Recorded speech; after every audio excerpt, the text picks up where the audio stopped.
This is the BiggerPockets Podcast, show 61. You're listening to BiggerPockets Radio, simplifying real estate for investors large and small. If you're here looking to learn about real estate investing without all the hype, you're in the right place. Stay tuned and be sure to join the millions of others who have benefited from BiggerPockets.com, your home for real estate investing online. What's going on, everybody? This is Josh Dorkin, host of the BiggerPockets Podcast, here with my co-host, Brandon Turner. Woo! And the crowd goes wild. Yay. How's it going?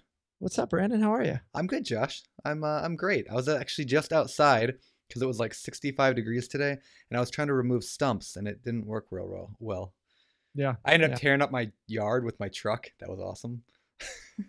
I'm really not interested in anything that you have to say here. I don't know how to tear out stumps, apparently. You don't pull it with a rope in your truck. No, you do it with a chain in somebody else's truck. There you go.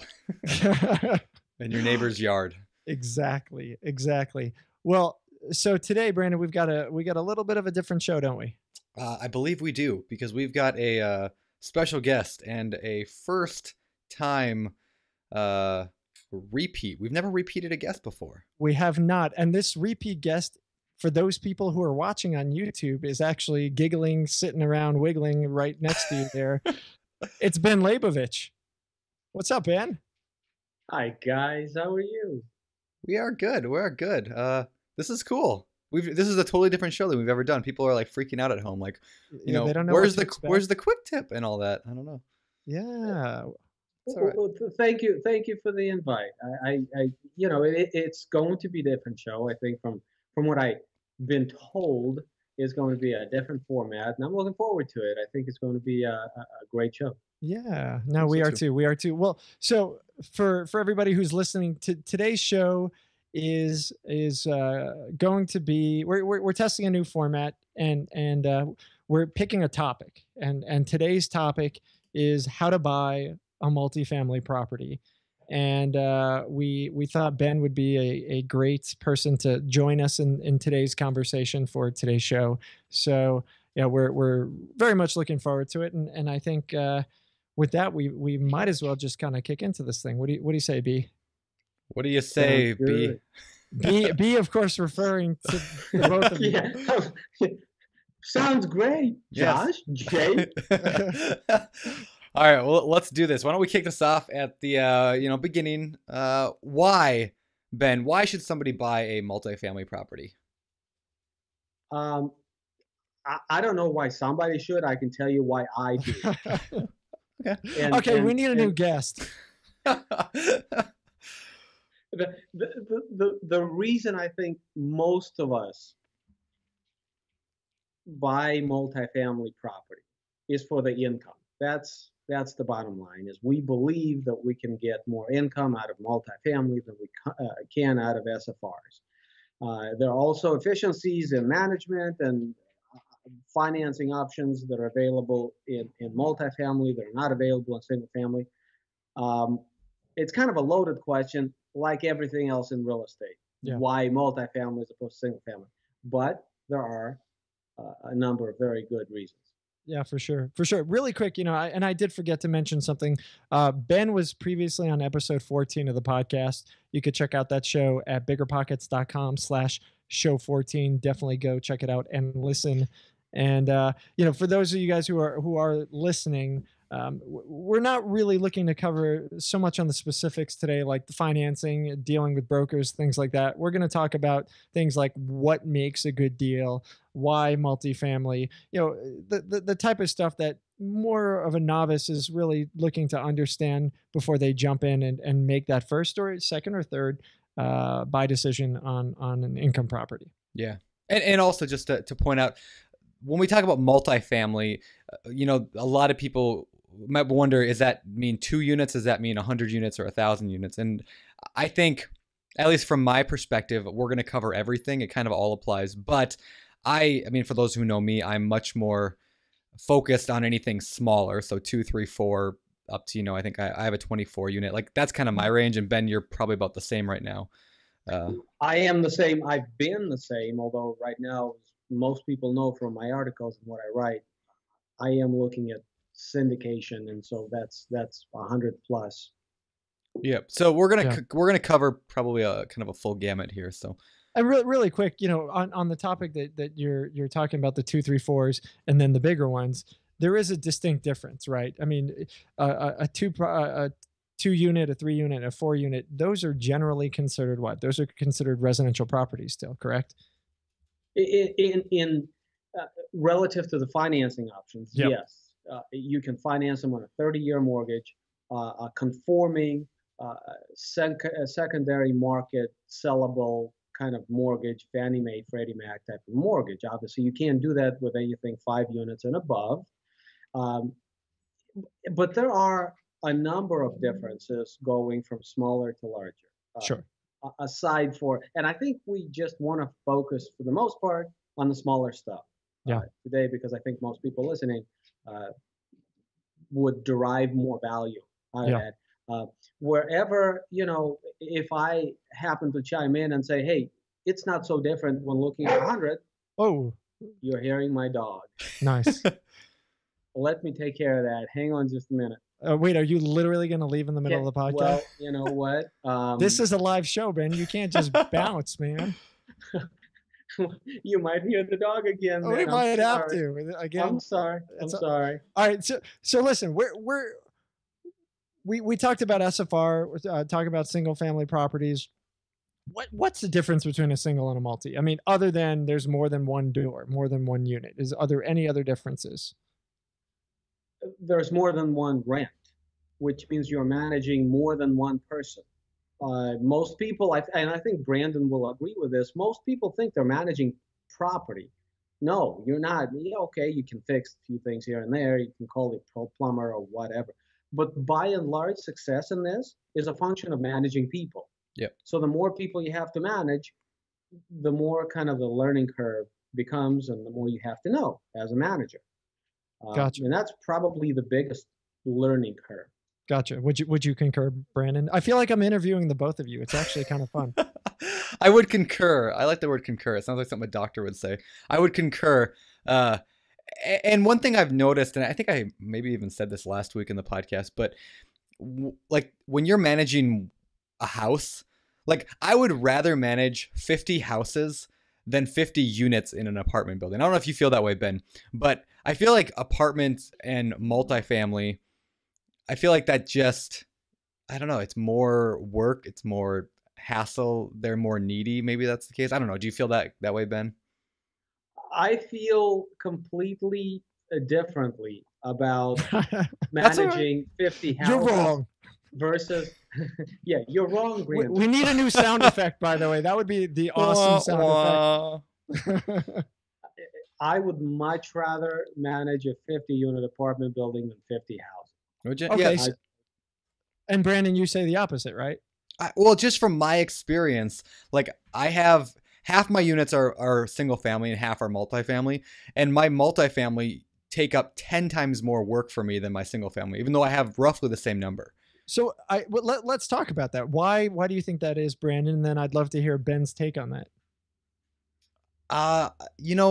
If I had to guess, I would say that the single family houses I have are generally fixed up already, right? Like they're like I bought them to flip and then I put tenants in them is how I got a lot of them. So it makes sense that the maintenance isn't as big of a deal there. The people actually have like good jobs and good income, a little bit higher quality tenant maybe than the multifamilies are a lot more, not necessarily Section 8 because I don't have any of those anymore, but just a lot lower income, which then they break things more. Is that bad to say? Well, so you take care of your single family rentals and your slumlord when it comes to the multis. That's great. Now we know it's on the record. It's out there. Let me jump in here because what you both said bears a lot in this conversation. The ease of management is a function of desirability. It's as landlords, we cannot attract tenants. It's our properties that attract tenants. When you talk about single family versus multifamily, yes, the common wisdom is that people stay longer in a single family, that they're more desirable because of privacy, because of the garage, because of more space, because of climate control systems that are, dedicated in a single family. You can achieve this in a multifamily. The problem is that when most people look at multifamily, they see the big price tag. And so they automatically assume they have to step down 1 or 2 notches in terms of quality of the building. Well, when you do that, you end up with quality of the tenant, which is 1 or 2 notches. Yeah. So, and I think Brandon and I talked about outlining some of the bullet points for us to talk about, and this is going to come up. The whole aspect, the whole issue of desirability as a function of success in this business. Can you explain real quick, what is desirability for those people who don't know? I know you use that term a lot and I like it, but what does it mean? Okay, so is that when you two talk privately, or no, in his blog post on BiggerPockets? Oh, okay. Yeah. And when we probably talk privately. Me and Ben talk a lot. Like we text like 15-year-old girls all day. It's anyway. Hey, I'm a 15-year-old boy. You're my girlfriend. Let's not confuse things, okay? Wow. Don't tell my wife. Let's look at this, and this is crucial throughout the lifespan of a real estate investment. So you are looking for it, you are identifying it. Now you bought it, now you manage it, now you sell it, either 1031 or just flat out sell it or hold on to it for the rest of your life. But eventually you have to sell that bag. You're not going to take it with you. That's the kind of the thinking. Well, throughout that whole process, you're asking yourself questions around desirability. As you're managing it, you have a product on your hands. Who wants it? Why would they want it? If you're going to improve the value of that product in multifamily space, of course, and we need to talk about this, probably value is a function of income. So improving value, creating value in a transaction is a function of creating income. Well, why should you be able to buy a fourplex whereby rents are $500 a unit and drive them up to $600 and a quarter? Why should people pay more? What is so special about your fourplex that people would agree that it's worth $625? And the reason you bought it is because it was undermanaged and you saw value in being able to drive, I call it expandability, in being able to drive it. But it's a function of desirability to the potential tenants. Yeah. And your managing is a function of desirability to you. So, if you have to pay everybody's water bill, well, that's thumbs down for desirability as far as you're concerned. If it's a 125-year-old bill, if it's Waldo that Brandon and I wrote about back and forth on the blog, whereby it was a single family house and it was split up into 3 units, there is some inherent to that problems. So management-wise, the desirability to the landlord suffers, and that has to be reflected in the value. Well, now my thought is, people, and I think I see this with investors, and I know I'm a victim of it, and I say victim, and it's actually really the wrong word. You buy a single family house, you even as the investor, particularly newer investors, think, oh, this is a house, let me clean it up, let me shimmy it up, fix it up, and then get it rented. When you're dealing with a multi, there's so many more pieces involved, and I think it's very easy to overlook the need to jump in and fix up the building up front.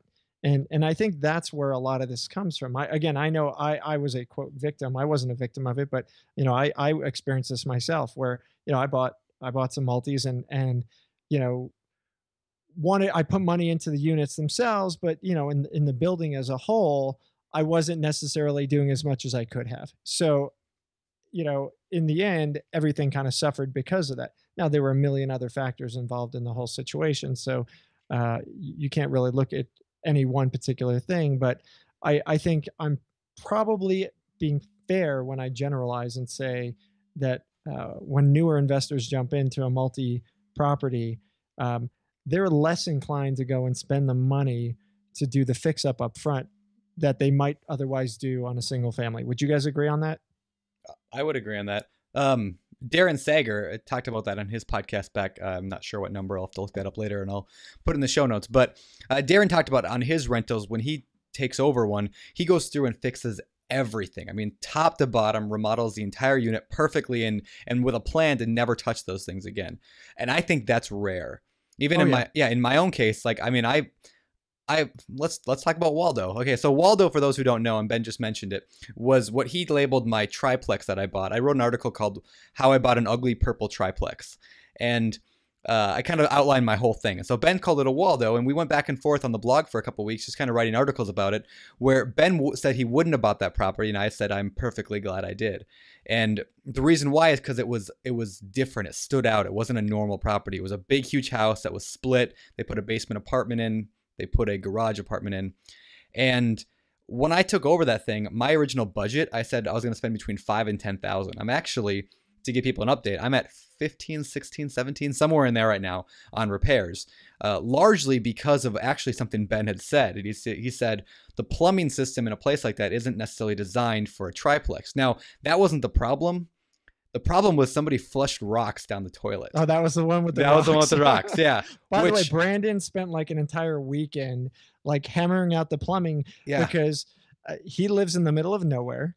And you can't get a good plumber on the weekend in the middle of nowhere, which is why, you know, as a warning, it's, you know, be aware of those things because you buy a property in Lima or in Montesano. I mean, you may not have somebody to help you out in the middle of the weekend. You may be doing your own work. Yep. No. In life, we have people to help us out. But I want to add something to this conversation, though. That's it. And maybe you'll take it the wrong way. Maybe all right, let's hear it. I don't know if he's going after you or me, but he's gunning up. People need to know this. You can put lipstick on the pig all day long. If what you got is a pig, then what you have is a pig.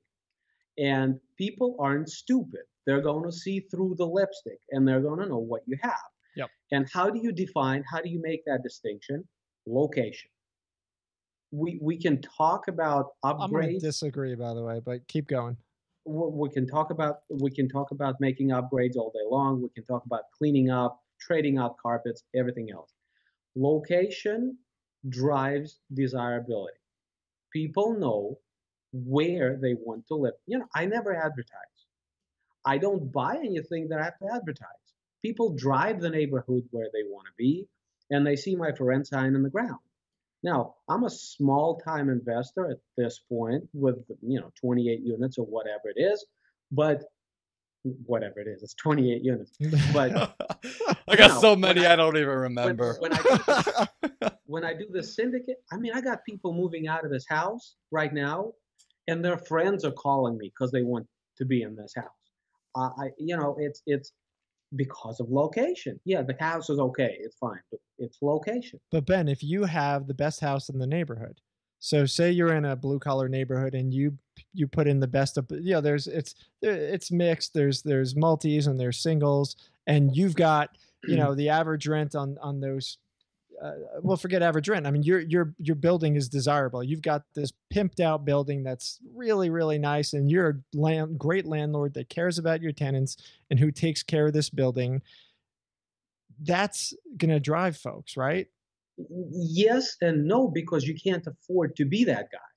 The valuation is driven by the marketplace. So as much as I want to make it nice for my tenants, and as much as I want mine to be the best rental, unless the marketplace supports my expenditures in terms of the purchase price and fix-up costs, relative to both rents, I don't have to charge more rent than somebody else. I just want to charge the same rent as somebody else, but have the best property. And I can't do that if I am in a lesser location fixing property up, because I'm never going to get my money out. Well, the again, marketplace is decided. Well, yeah, I mean, I'll agree on that partially, but again, you buy how much was the purple monster, whatever the 70,000. 70,000. You're 15 in. What are your rents? We just rented the main unit out for 900, the basement for 500, and the garage should be rented out hopefully this week for another 5. So 50% roll right there, right? Yeah, easily cash flows at the 50% easily. I mean, it's actually beats it's more than the 2% rule. It's a good, I mean, it's a good cash flow property. And even with the 15 that I'm in instead of 5 because of the stupid plumbing issues, which, you know, Ben, you were right about. So there you go. Publicly, you were right.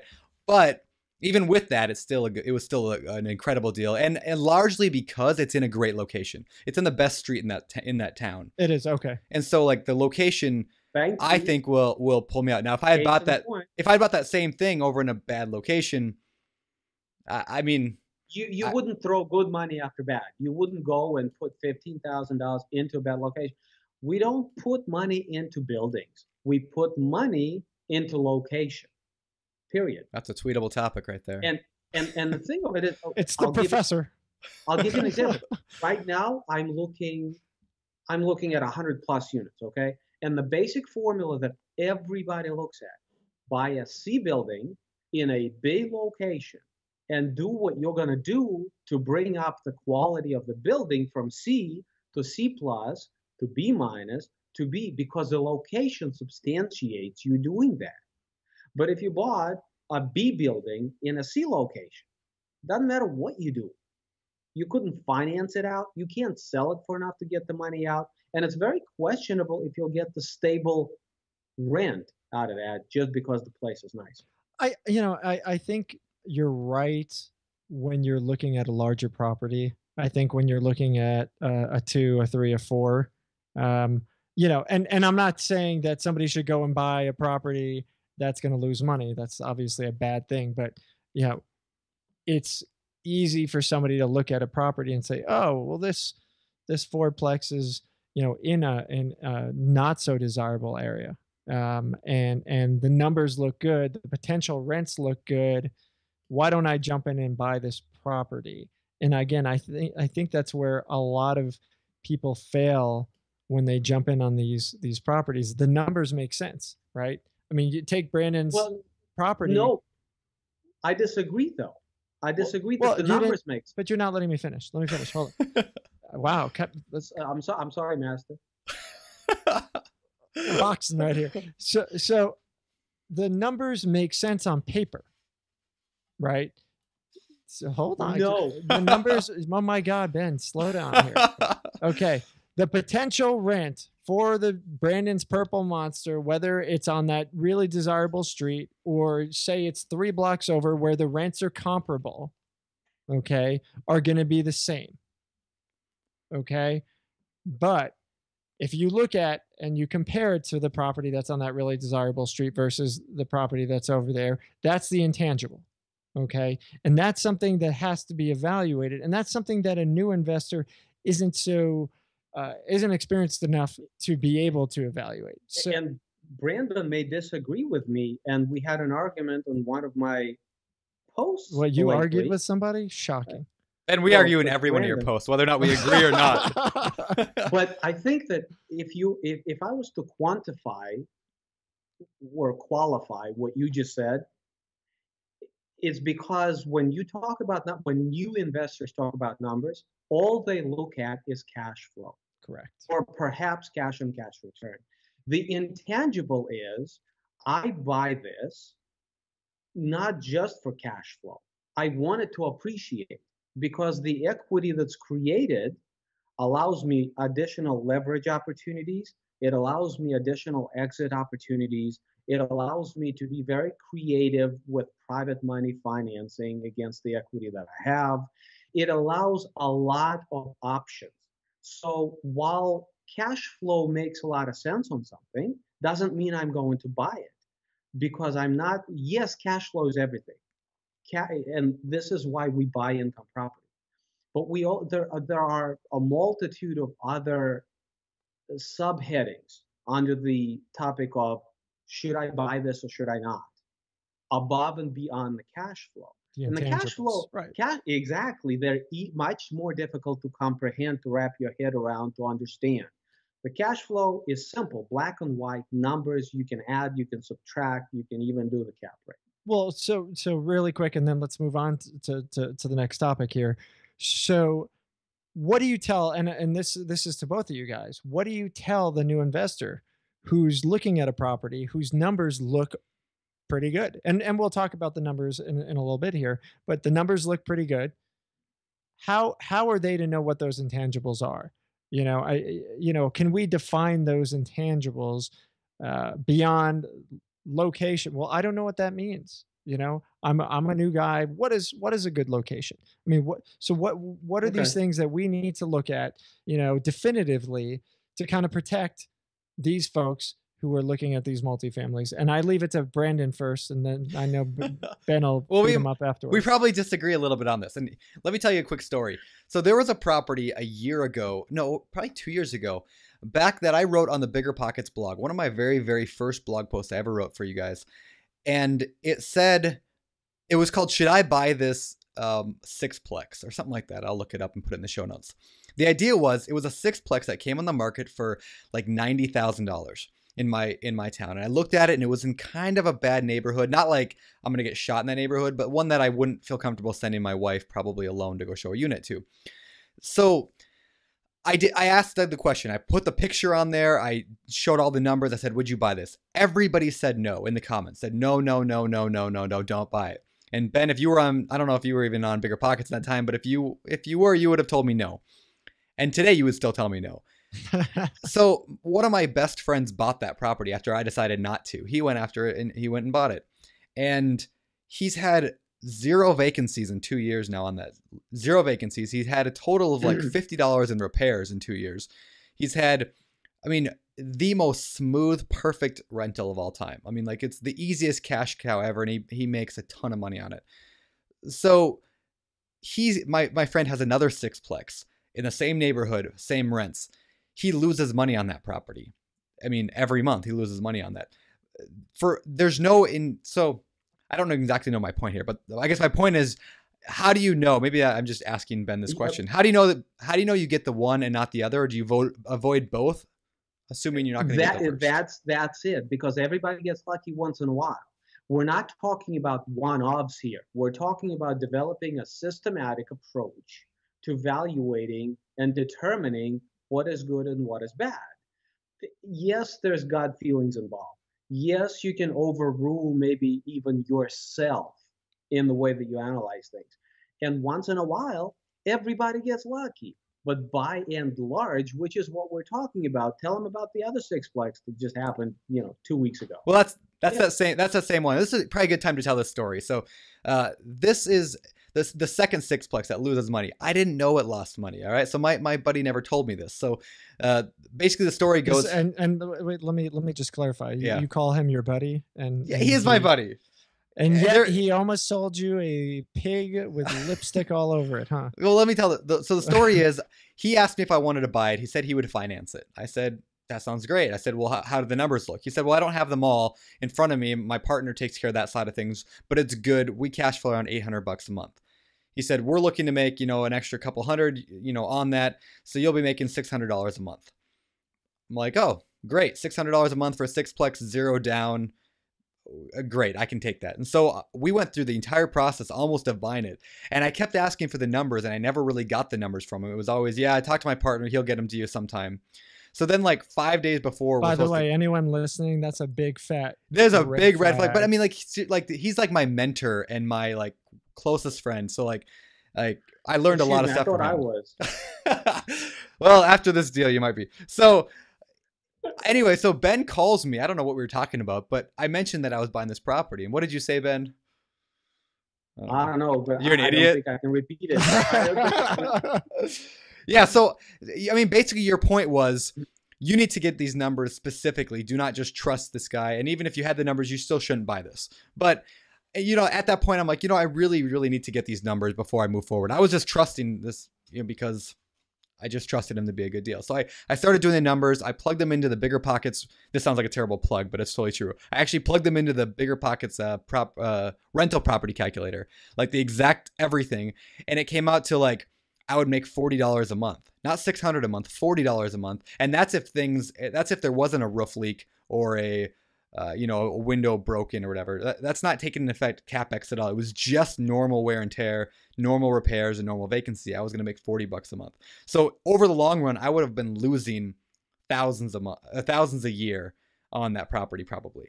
And so I owe it to Ben for saying, Brandon, don't be an idiot. Go look at the numbers better. And it worked. So I didn't buy it. So yeah. Well, really quick, let me pull out something that jumps out at me from that, and then I'll let you guys box over it. The big thing on this was the numbers, right?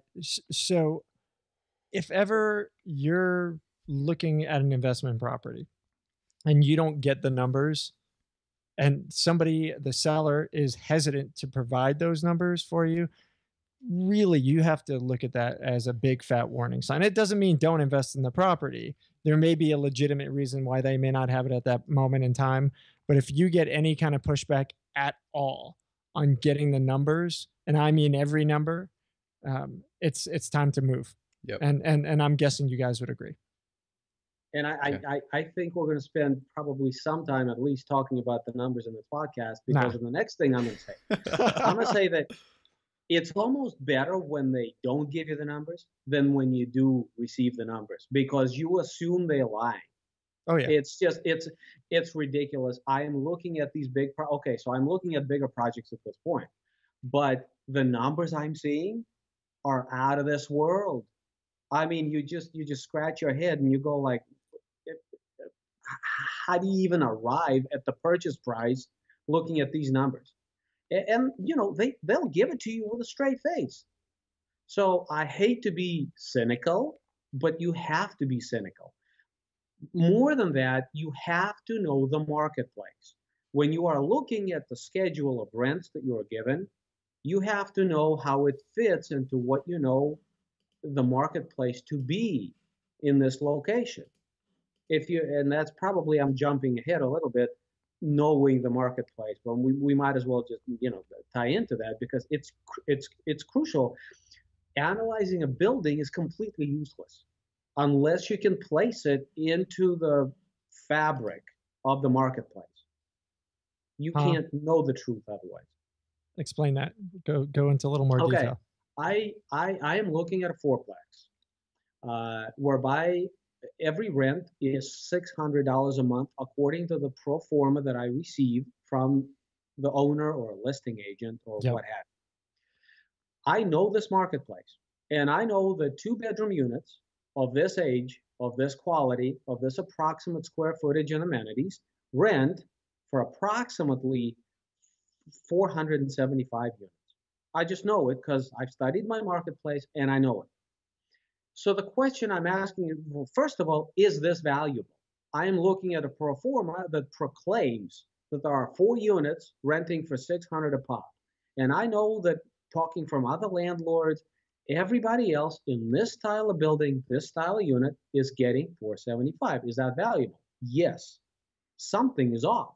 What is so special about these units in this particular fourplex that they should get $600 a unit, whereas everybody else is getting $475? Are you really going to get that? Maybe you can get to the bottom of this question. Maybe you can't.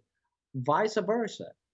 $600 rents on the pro forma, and I know that units like this in this marketplace rent for $8. Is that valuable? You bet, because I want to buy based on current income. And if I can negotiate a price based on current income and then push the income up, then good for me. The catch is that if I cannot do that, then guess who's laughing? Yeah.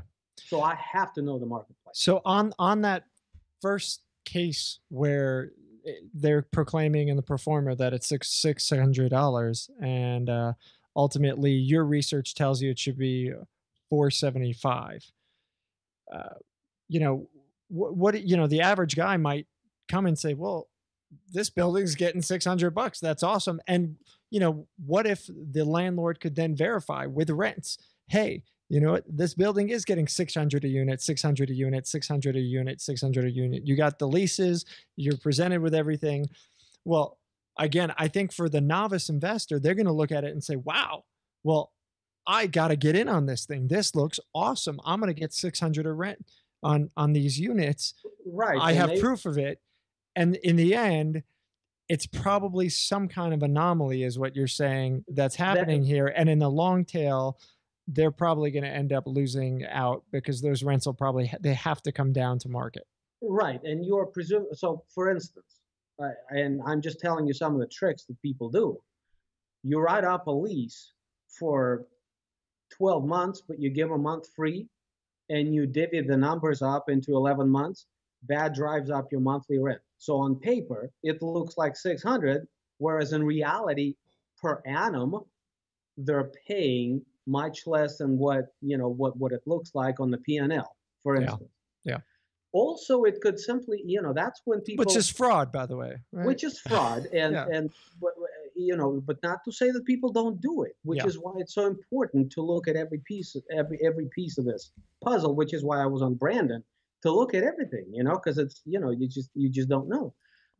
If I could building, I would have told him not to buy anyhow, even if everything was cool and cash flowing. You would have, and we can have that debate. But I want to point out, just for the people listening, they might be wondering, why were the numbers so off?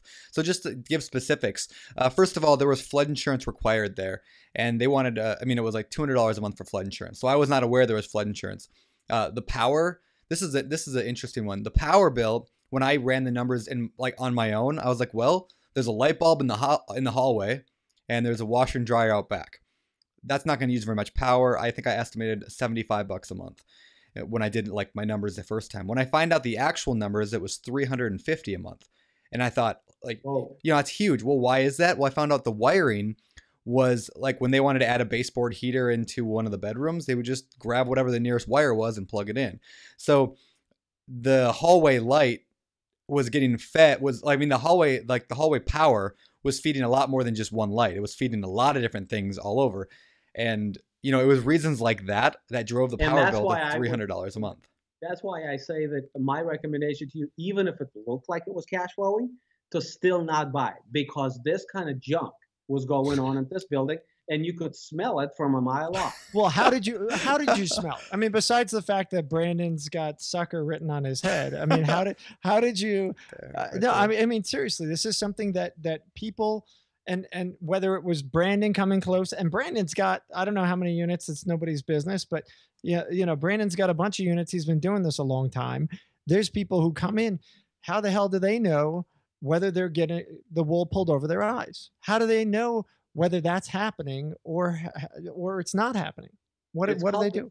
Well, unfortunately, I have to tell you, some of it is school of hard knocks. Mm-hmm. You just have to find this stuff out for yourself. You have to get burned once, twice, however many times it takes. I mean, BiggerPockets is a fabulous resource, but you still have to experience certain things in order to develop the big picture, the foresight. Going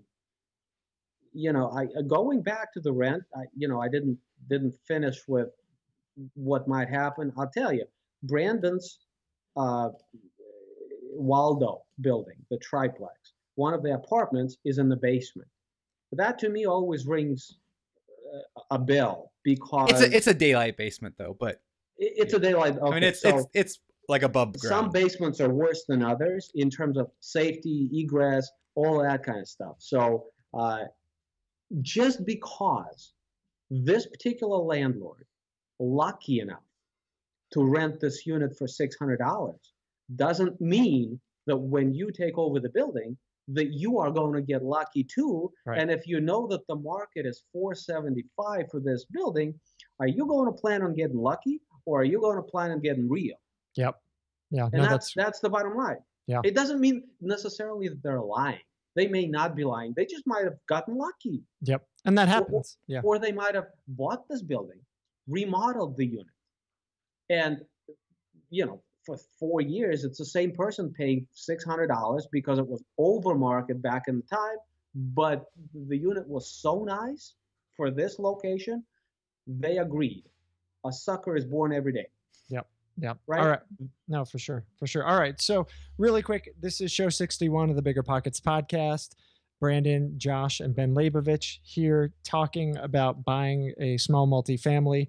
And why don't we move on really quick? By the way, we it's funny because over 60 shows, you always get the people who leave us good reviews about our show and think, hey, you guys are doing a great job. You're really trying to dig in and get to the bottom of things. Like we said, we're trying a new format today where it's very much more conversational than our typical show. And I'm sure we're going to get a lot of people who are going to say, well, you guys don't have an agenda and you're just going off in different tangents. And, to that, I stand up and I say, it's part of a discussion. This is how people talk. And, as this is our virtual coffee shop right here. Yeah. As your mind, as things, as you get into questions, you just start going off in different ways. And I was going to say, we do have an agenda. We just can't follow. Yeah. And we're trying very hard to follow this thing, but so I'm going to try and jump on to the next thing here, which is rental property rules. And this is something that I think, if you're familiar with BiggerPockets at all, you've heard us talk about, you've seen on the site, you've seen argued in many directions, but let's kind of cover those really quick. So I'd say the big two that we hear most often are the 50% rule and the 2% rule. And Brandon, why don't you jump in on those two? What are we talking about here? Sure. So the 50% rule is a way of quickly estimating what your potential cash flow might be. All it says is if you take half of your rent and then subtract out your mortgage payment, that's what your cash flow is going to be. So it's a really, really quick, rough way of saying. So again, going back to the fourplex at $600 a unit, like we were talking about before, that's $2,400 a month total. Divide that in half, and that half covers all your expenses except for the mortgage. You got $1,200 left.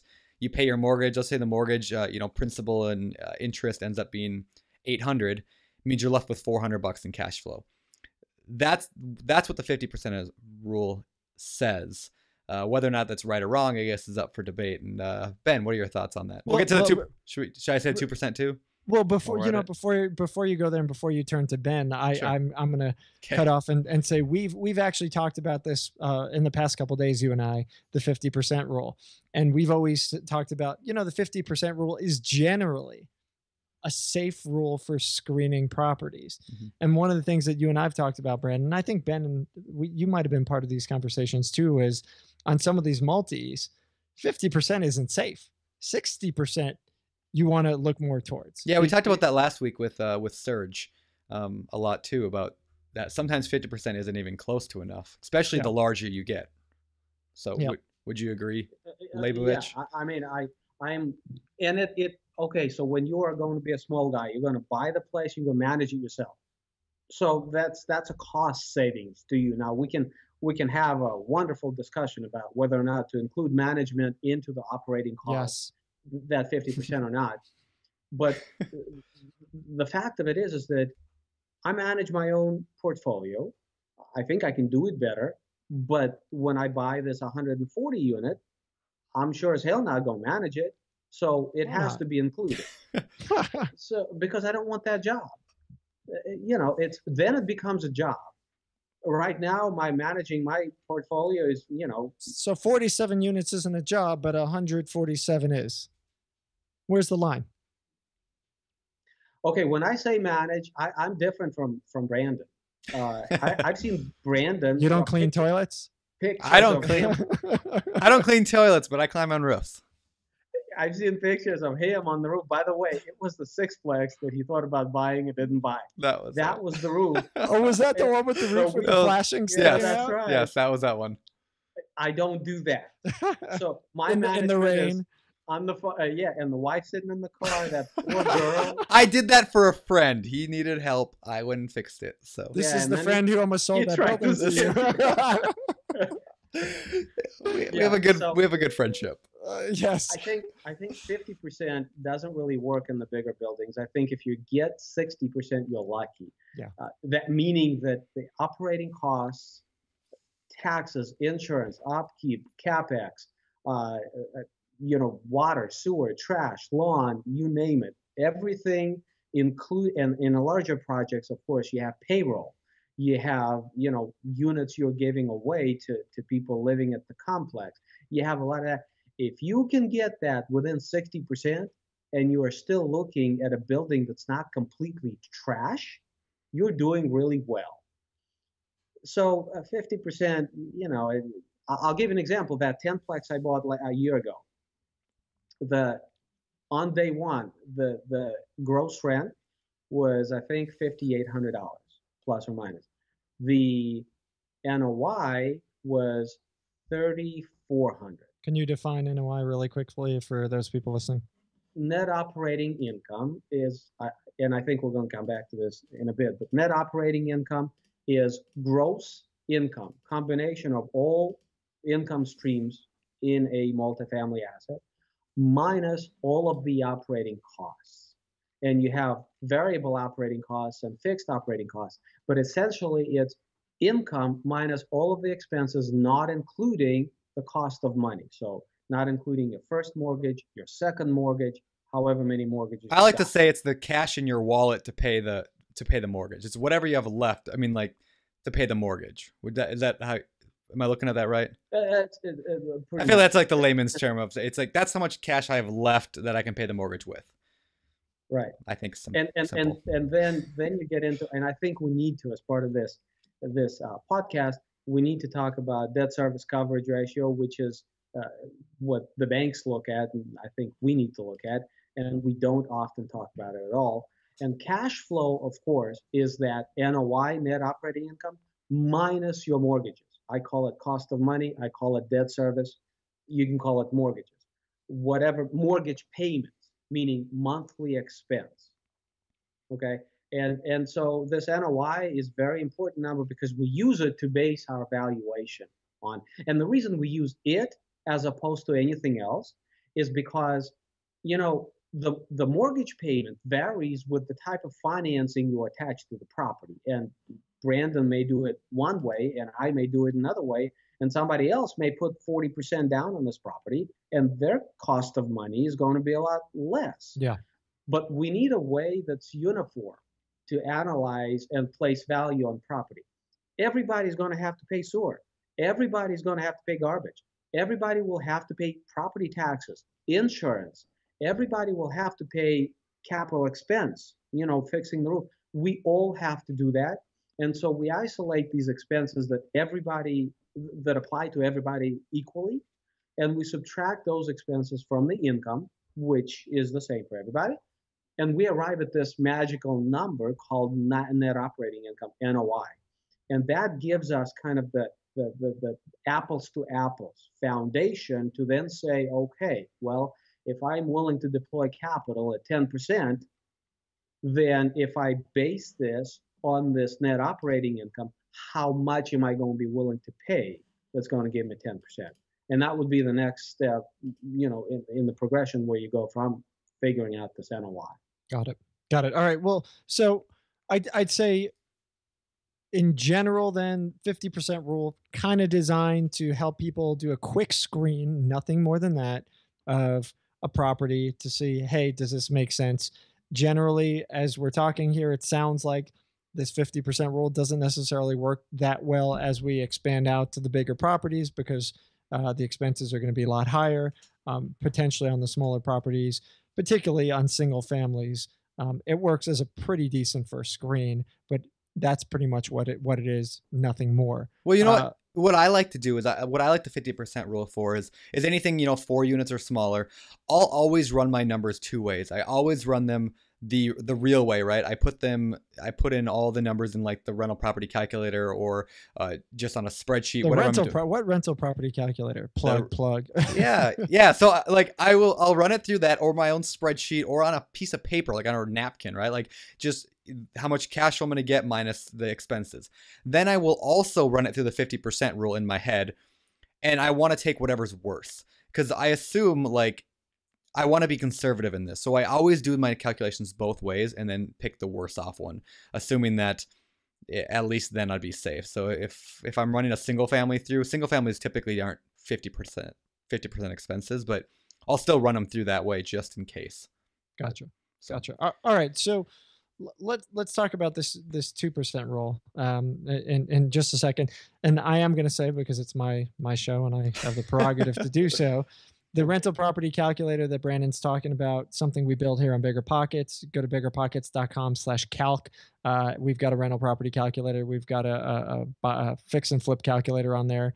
Check it out. It's a great tool for folks who need something, who don't have a really good Excel spreadsheet to kind of help them manage. And I would even say, I mean, this sounds, I hate sounding like a commercial, but honestly, I swear, like as soon as we built because we built the rental property calculator off of like my spreadsheet, I have not used my spreadsheet one time since then because it's just easier to use the computer than it is to use a spreadsheet. I don't know. Spreadsheet is on a computer, though. Brandon. Yeah, but it's not a spreadsheet. Well, okay. It's easier to use the calculator than it is a spreadsheet. All right. So yeah. Move on. Well, anyway, it's great. Check it out. BiggerPockets/calc. All right. So 2% rule. What is the 2% rule? Ben, you wanted me.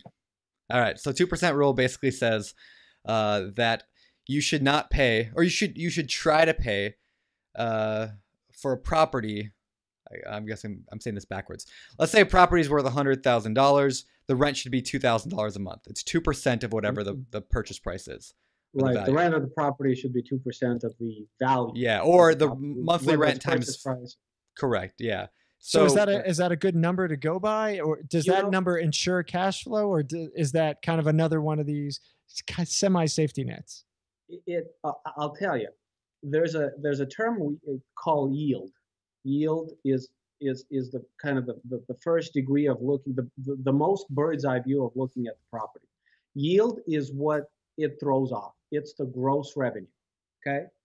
What the 2% rule says is that the gross revenue from the property, all income streams combined, should be 2% of what you pay for the property or of the value of the property. I like that rule because there's no ambiguities. I don't per se think of it as 2% rule, but I look at yield specifically because of what we talked about with the rents. I know my marketplace. I know how much I should pay for what rents. Brandon and I always talk about this. I know that if there's $500 of rent in this marketplace, because I know what sewer costs, I know what water costs, I know what garbage costs, I know what taxes run. I don't know specifically, but I know pretty well what they are. That means that I can look at a rental of $500 a month and know that if I pay $30,000 a door, I'll be fine.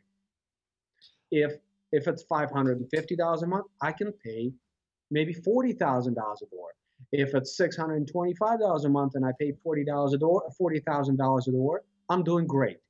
So that's kind of the same concept as a 2% rule. I'm sure it'll work out to pretty much 2%. Well, I paid $373.5 for the 10 units, and the gross income was $5,800.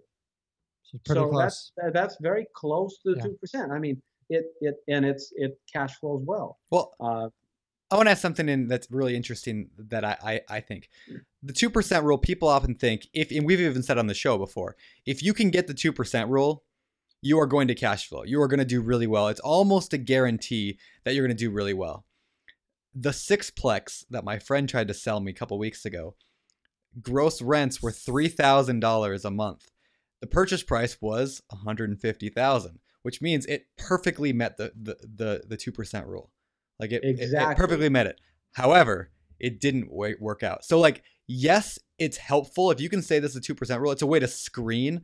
When I'm looking at 100 properties, I can run through each one of those in a matter of, 10 seconds a piece. And over the course of a few minutes, I can look at 100 properties and decide which ones I want to pursue. But when it really comes down to it, these are just rules of thumb, because if I would have followed it, I would have bought a bad property. Don't make a buying decision based upon one of these rules is the bottom line. Use it as a filter. Make sure if it gets close to it, if it's right around there, great. Then move to the next filter and run the numbers and find out what the true numbers are. But Ben, really quick, I know you want to jump in here. We've kind of talked about, what the sewer should be, what whatever should, but do you? So, and I'm not saying this to kind of pick on you, but I think it's an important distinction. So you say, what's your sewer in your 10 unit building? $200 a quarter, 200 something dollars. All right. So is $200 a quarter is $800 a year. Is the sewer on a 20 unit going to be $1,600 a year? Is it a multiple, or are you basing, because you don't know, you can't trust the numbers of the seller. So how do people figure this stuff out? Right. It's not the seller. It's the sewer. It's the company. Yep. That's what I did on the sixplex. I called the city and asked them what the water, sewer, garbage bill was, and I was shocked at how high it was. I mean, when I say I know what it is, I know approximately what it is because I know this specific marketplace. For instance, I know on the 10-plex, I'm paying in county, but on a 5-plex or a 6-plex, I'm paying the city. I know those numbers are going to be different, but I know what they are in each case approximately. You're looking at the 100-unit building. What do you go on? I mean, is this, again, trust but verify? Where do you get that information? Well, again, you determine whether or not to do research based on the numbers that you receive. Yeah. But the way you do research is certainly not by asking the seller. You ask the company, the provider. Can somebody just call up? So I'm going to go and buy No, a somebody building? can't. You have to be under contract. You have Okay. to. There has to be some kind of relationship whereby you can say, "Hey, I'm under contract to buy this building. Can I find out this and that and the other?" Unless you're in a small town and you call the lady at the front desk like I did and sweet talk your way into her telling Hey, you. it's Brandon. Oh, Brandon, you look so handsome. That's how Well, we I roll. heard you on the show. Well, Brandon owns his town, so Yeah, Not quite. Not quite. But so there's nothing wrong with my point, and nothing wrong with calling and asking. You never know what you might find out. It's not illegal to ask. Yeah. But no, it's not illegal to ask. But again, go into this whole knowledge of the marketplace, and I know that newbies that are listening to this are going like, "Holy crap!" I mean, I've never bought a unit, not here, not there, not anywhere. How am I supposed to know what those numbers are going to be? I hate to tell you, we can teach you all day long until you start taking action. You're not going to learn certain things. It's just a matter of fact. Yeah.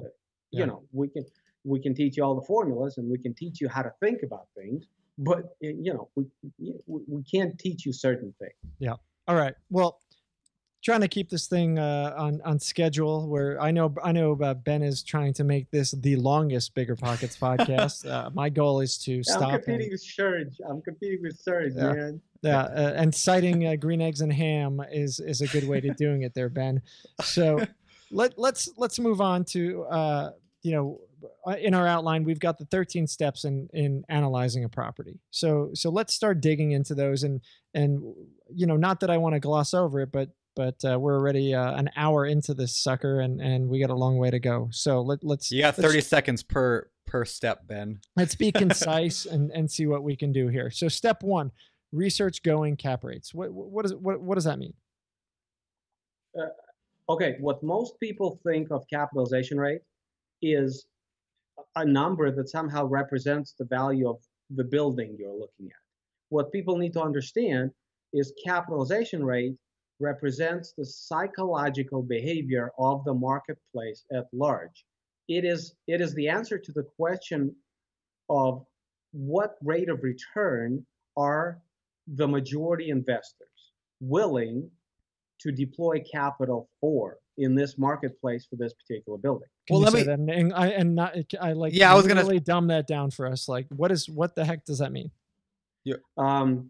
Okay, if I do a market analysis on 10 fourplexes, and I realize that each one of them was bought at between 9 and 10 cap, then that tells me that a fourplex of this style, this quality, this age is going to be valued somewhere between a 9 and a 10 cap. That's the behavior of the marketplace. What that gives me is two things. One, I now know what I have to do to beat the average return in the marketplace.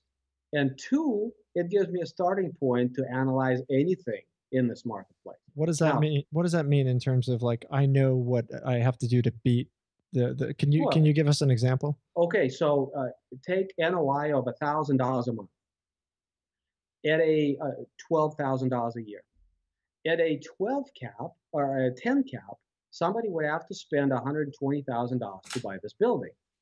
Well, if most people are doing that, if most people are expecting to receive a 10 cap, to receive an NOI consistent with a 10 cap against the purchase, then I know that if I pay consistent with an 11 cap, so if I pay less than 120, I'm ahead of the game.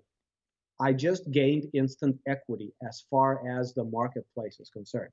Gotcha. So you're saying that if the average cap rate is X and you can buy the property basically at a discount. Right. And that discount is being evaluated based upon the multiple that the market is getting. That's right. And Okay. that's part A. And part B, of course, is we buy property, and Brandon will tell you the same thing. We buy it because we hope for something we lovingly call expandability. We hope to take those rents of 500 times 4 and get rents of 575 times 4. And we do that hopefully without increasing ongoing costs, without increasing operating costs. And if we can do that, then this whole increase flows through to our NOI. What do we hope? What explain that?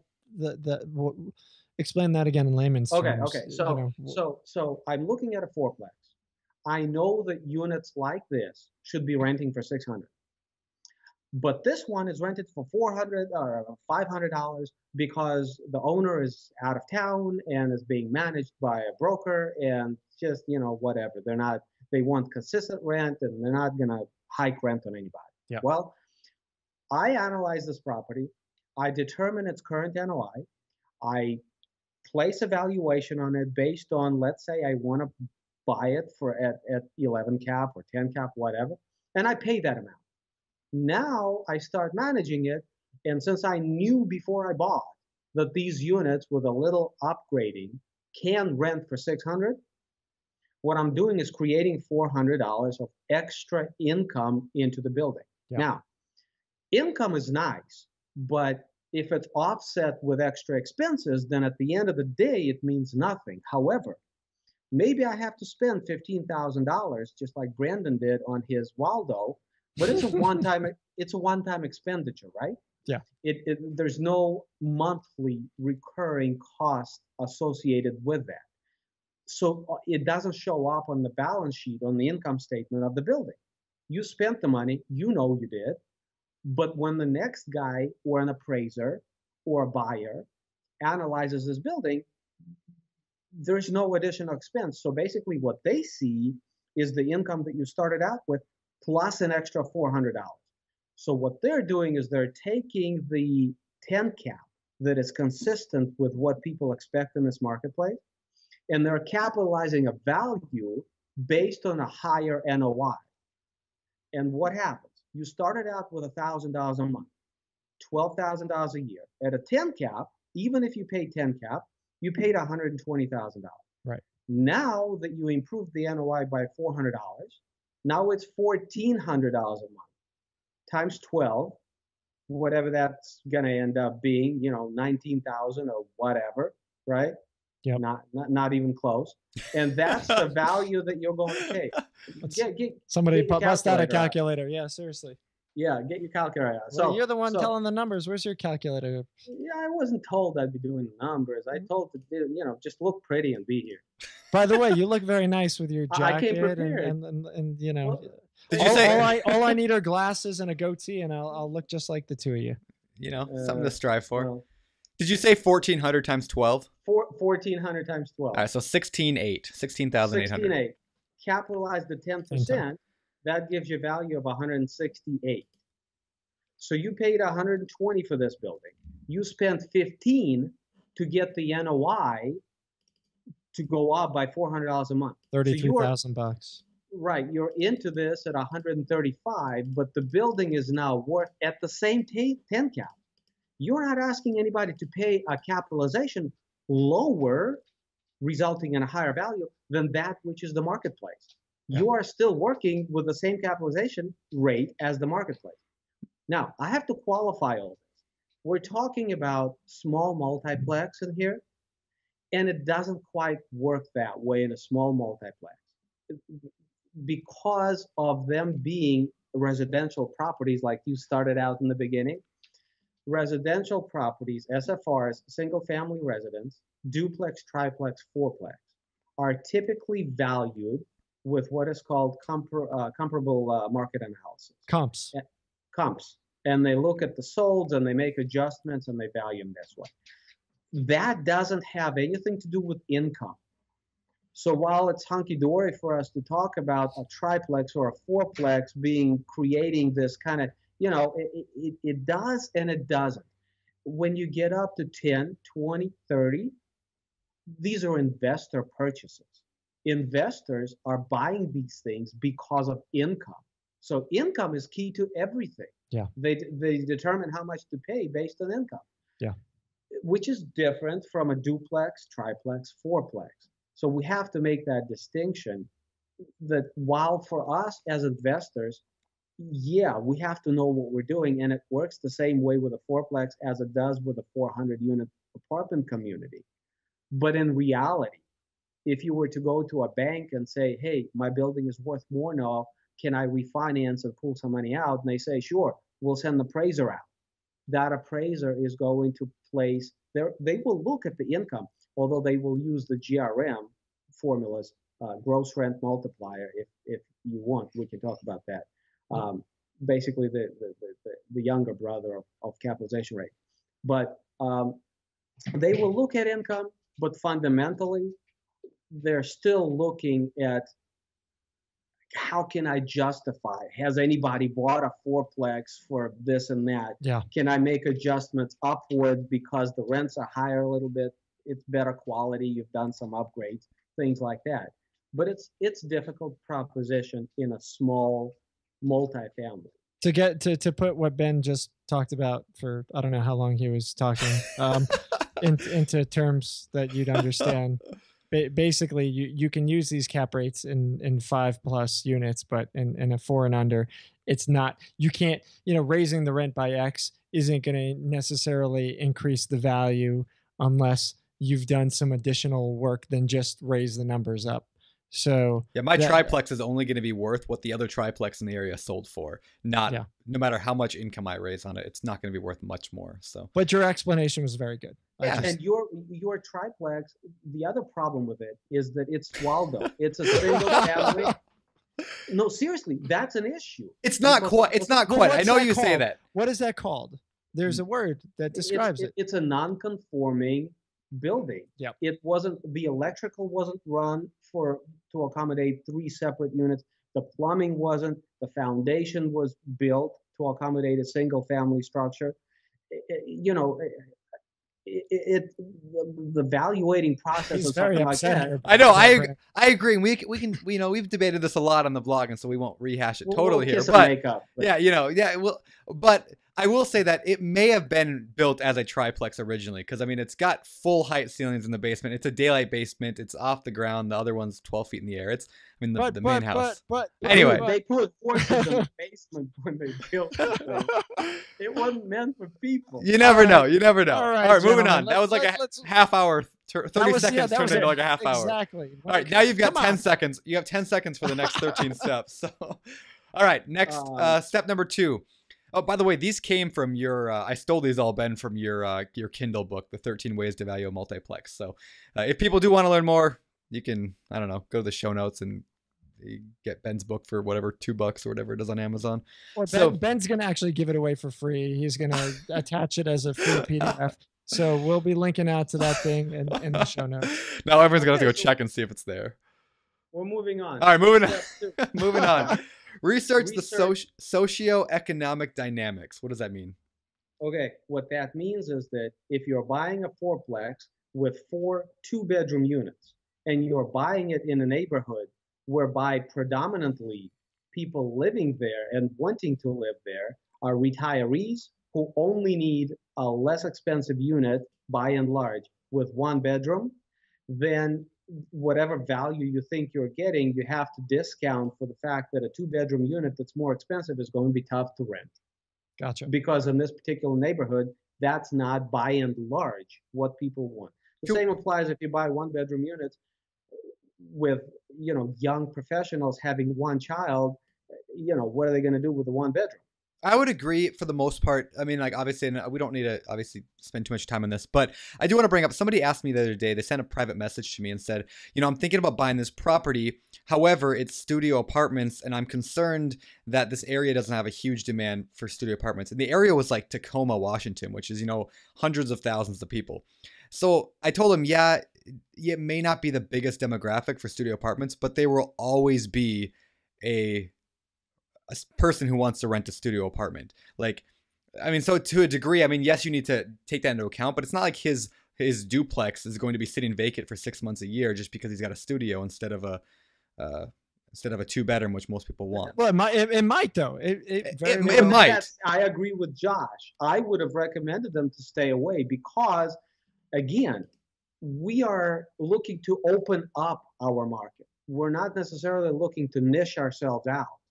That's dangerous unless you're Donald Trump, you're at the very top of the market, and you're dealing in a totally different demographic. That's a completely different game. And I'm going to disagree with you on that. And that goes back to the last show, a good friend of yours, Serge Shukat. And the show was phenomenal. So show 60, biggerpockets.com/show 60. If you haven't heard it, it was phenomenal. Phenomenal. One of our best shows. We've had over 20,000 listens in less than a week. Insane. But you know, we talked about building a niche and being an expert in that niche. But so I think just because we talked about it doesn't mean it's true. But the point being, you know, if you can become an expert in what people desire, which does go along with what you're talking about, and become the niche player who differentiates yourself from everybody else in a way where you've got that superhero advantage, so to speak, you're going to then thrive, whereas everybody else is fighting for the same 3 twos that they're all fighting for. What do you say about that, Ben? That's true up to a point. I mean, the fact of the matter is that, look, your tenants can do a lot more with a 2-bedroom. They can do with a studio. A studio apartment is going to work for one specific type of a person. If you want to be looking and appealing to that specific demographic, fine. But understand, nobody that's married with a child, not too many people who are young professionals who need an office space. You're plugging yourself out of a bunch of demographics. This is why I don't like 1-bedrooms, because a 2-bedroom, you can have, a married couple with a child.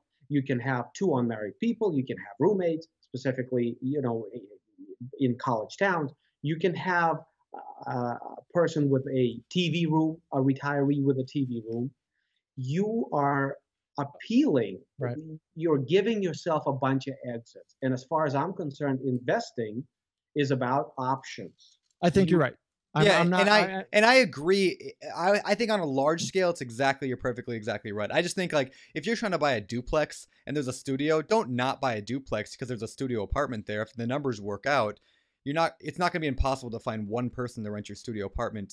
That was my gist to him. Is don't. But like I could tell you, last week I looked at a apartment community that was 70% 1-bedroom units. Yeah, and I didn't even look at it. Yeah, exactly. That's just stupid. I can't. What am I going to do with that? Yeah, because that'll drop your averages over like year after year, which is tens of thousands or hundreds of thousands of dollars, or maybe even millions because of that. Yeah, so I agree on a big scale, but anyway, we got to move on. Yeah. So number 3 on this is research availability and makeup of units, which I think is really part of number 2 on the socioeconomic dynamics. I think they kind of go hand in hand. Now as a quick note to those people listening, even though you're buying a property, these say you're looking at 2-bedroom units, keep in mind, while you're opening your options, you may not advertise these units as family friendly. You cannot, you have to be very, very careful on the marketing side of things, because there are laws in place that say you cannot. There are HUD laws, fair housing laws, licensees. We know about those. This is why, I don't like 3 bedrooms. Why? Because 3 bedrooms accommodate larger number of people. Yep. Do I want larger number of people in terms of maintenance of my unit, wear and tear? Do I want? I don't. But I can't turn away somebody because they have one more child than what I think is reasonable. It's not up to me to decide what's how reasonable, many children Ben? I'm just curious though, because how many is reasonable? Let's hear it. What's the number? I want to know, because I have 3 kids and I don't know if that's unreasonable. I'm just curious. Is that number unreasonable? Listen, I'll tell you something. I wouldn't let you into one of my units, not because of you. So what's the number? No, I'm just kidding. You see what I'm saying? We got to move on. Moving on. Let the property itself Yes. qualify and disqualify, because you can't do it. You can't legally do it. You can get into a lot of trouble. But you know what? And you made a really good point there. I know we're busting each other's balls here, but you know, when you said you wouldn't rent to me, you didn't mean you wouldn't rent to me, the white guy who's this all my demographics. You wouldn't rent to me because you think I'm a jerk, and that's okay. That is okay. You don't have. You're allowed to not rent to somebody because you think they're a jerk. You're allowed to not rent to somebody because you know they've got tattoos on their. There's a line in Mike Butler's Landlord in an Autopilot book that is like my favorite line from the book. Said, "Dirty is not a protected class." And exactly. I love that line. Yeah, exactly. Jerk is not a protected class. Smoking is not a protected class. Yep. Anything to do with illicit drugs is not a protected class. Yeah. You know, I like people, and I think we have to, if we're going to be in this business, we have to be able to deal with people. We have to like people, and we have to, you know what? The important thing is we have to believe in basic goodness of people. Although we get burned every day. Yeah, but and just really quick, I think, and the reason I brought that up was it's important that A, people understand protected classes, but B, that they understand that there are a lot of segments that are not protected, and it's perfectly within your rights. And in fact, as a landlord, you want to make sure to screen out undesirable types of tenants, and that's not based on race, on sex, on gender, on any of that stuff. So do your homework. We've got a ton of articles on that stuff on BiggerPockets. If you don't know it, if you don't understand it, you better know it before you start renting to people, because you can A, get yourself in a lot of legal trouble for screwing that up, and B, you could get yourself in a lot of financial trouble for screwing it up.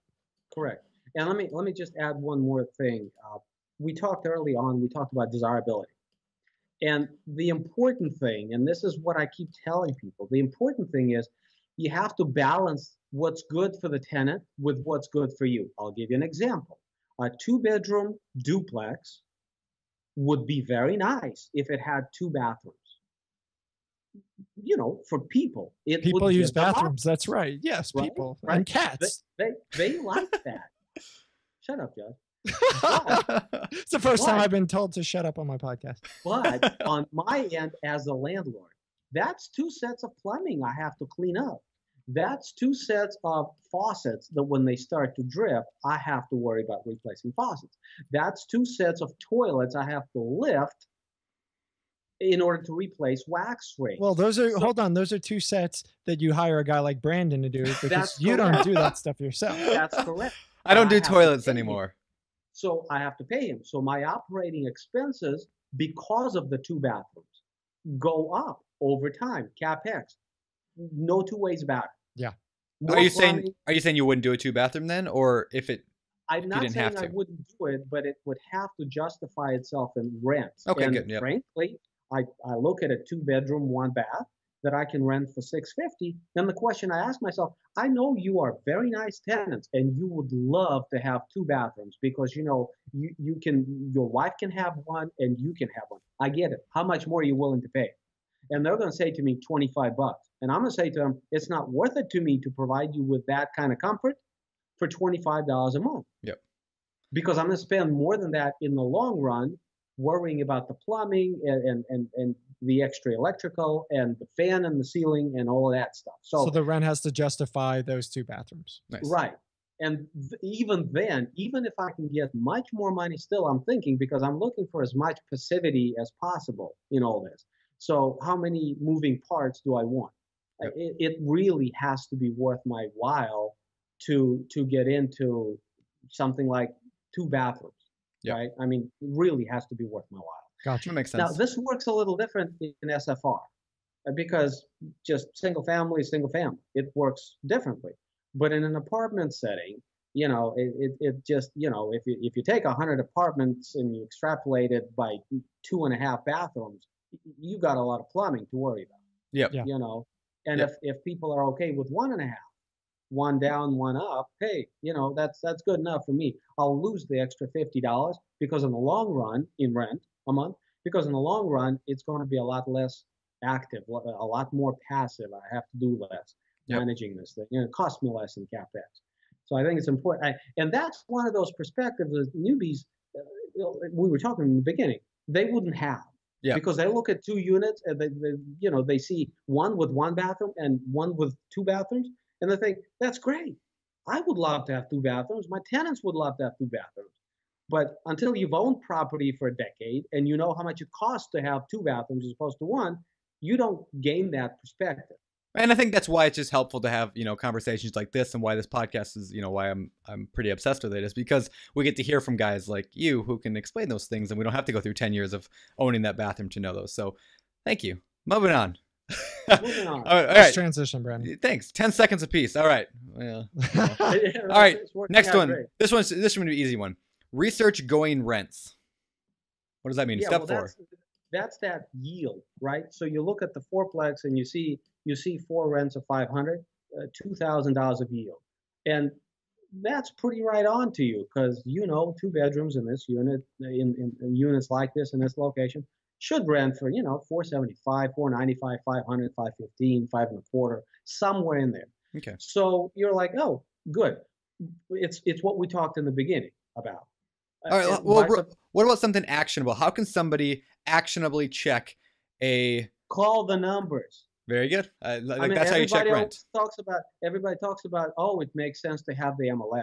It makes sense, to have a license because, I can know this. Pick up the phone. If you're too afraid to call, too intimidated to call the number, the for rent sign, to go in there and to check it out. Funny story about that. The right business. I call numbers a lot of times, and just for fun, I always use like an English accent when I call people and ask them like how much a unit's for rent. I just think it's funny to do, because nobody expects a British person in the middle of Hick, Washington to be calling about a property. So anyway, yeah, verify. I would just call the numbers on the for rent signs. I can't do that because I can't hide my accent. Let's hear it, Brandon. Let's hear the voice. I'm not gonna try here. No, that's too embarrassing. Step number 5: research. Type of building. Research the type of building. There's various types of apartment buildings available, correct? I mean, we're not just talking, high rise and low rise. I mean, there's a lot of stuff, right? Yeah, there are good apartment buildings, and then there are Waldos. Okay, can you explain to me what in hell is a wall? I mean, like, I know how you're defining it with this guy, but is it from the little guy with the red and white hat? Is that the Waldo? I mean, where do we come up with this? It's just something that sticks out. It's kind of like a sarcastic take on the opposite of what Waldo really is, which is he gets lost, and this thing sticks out like a sore thumb, right? So here's the deal. Yeah.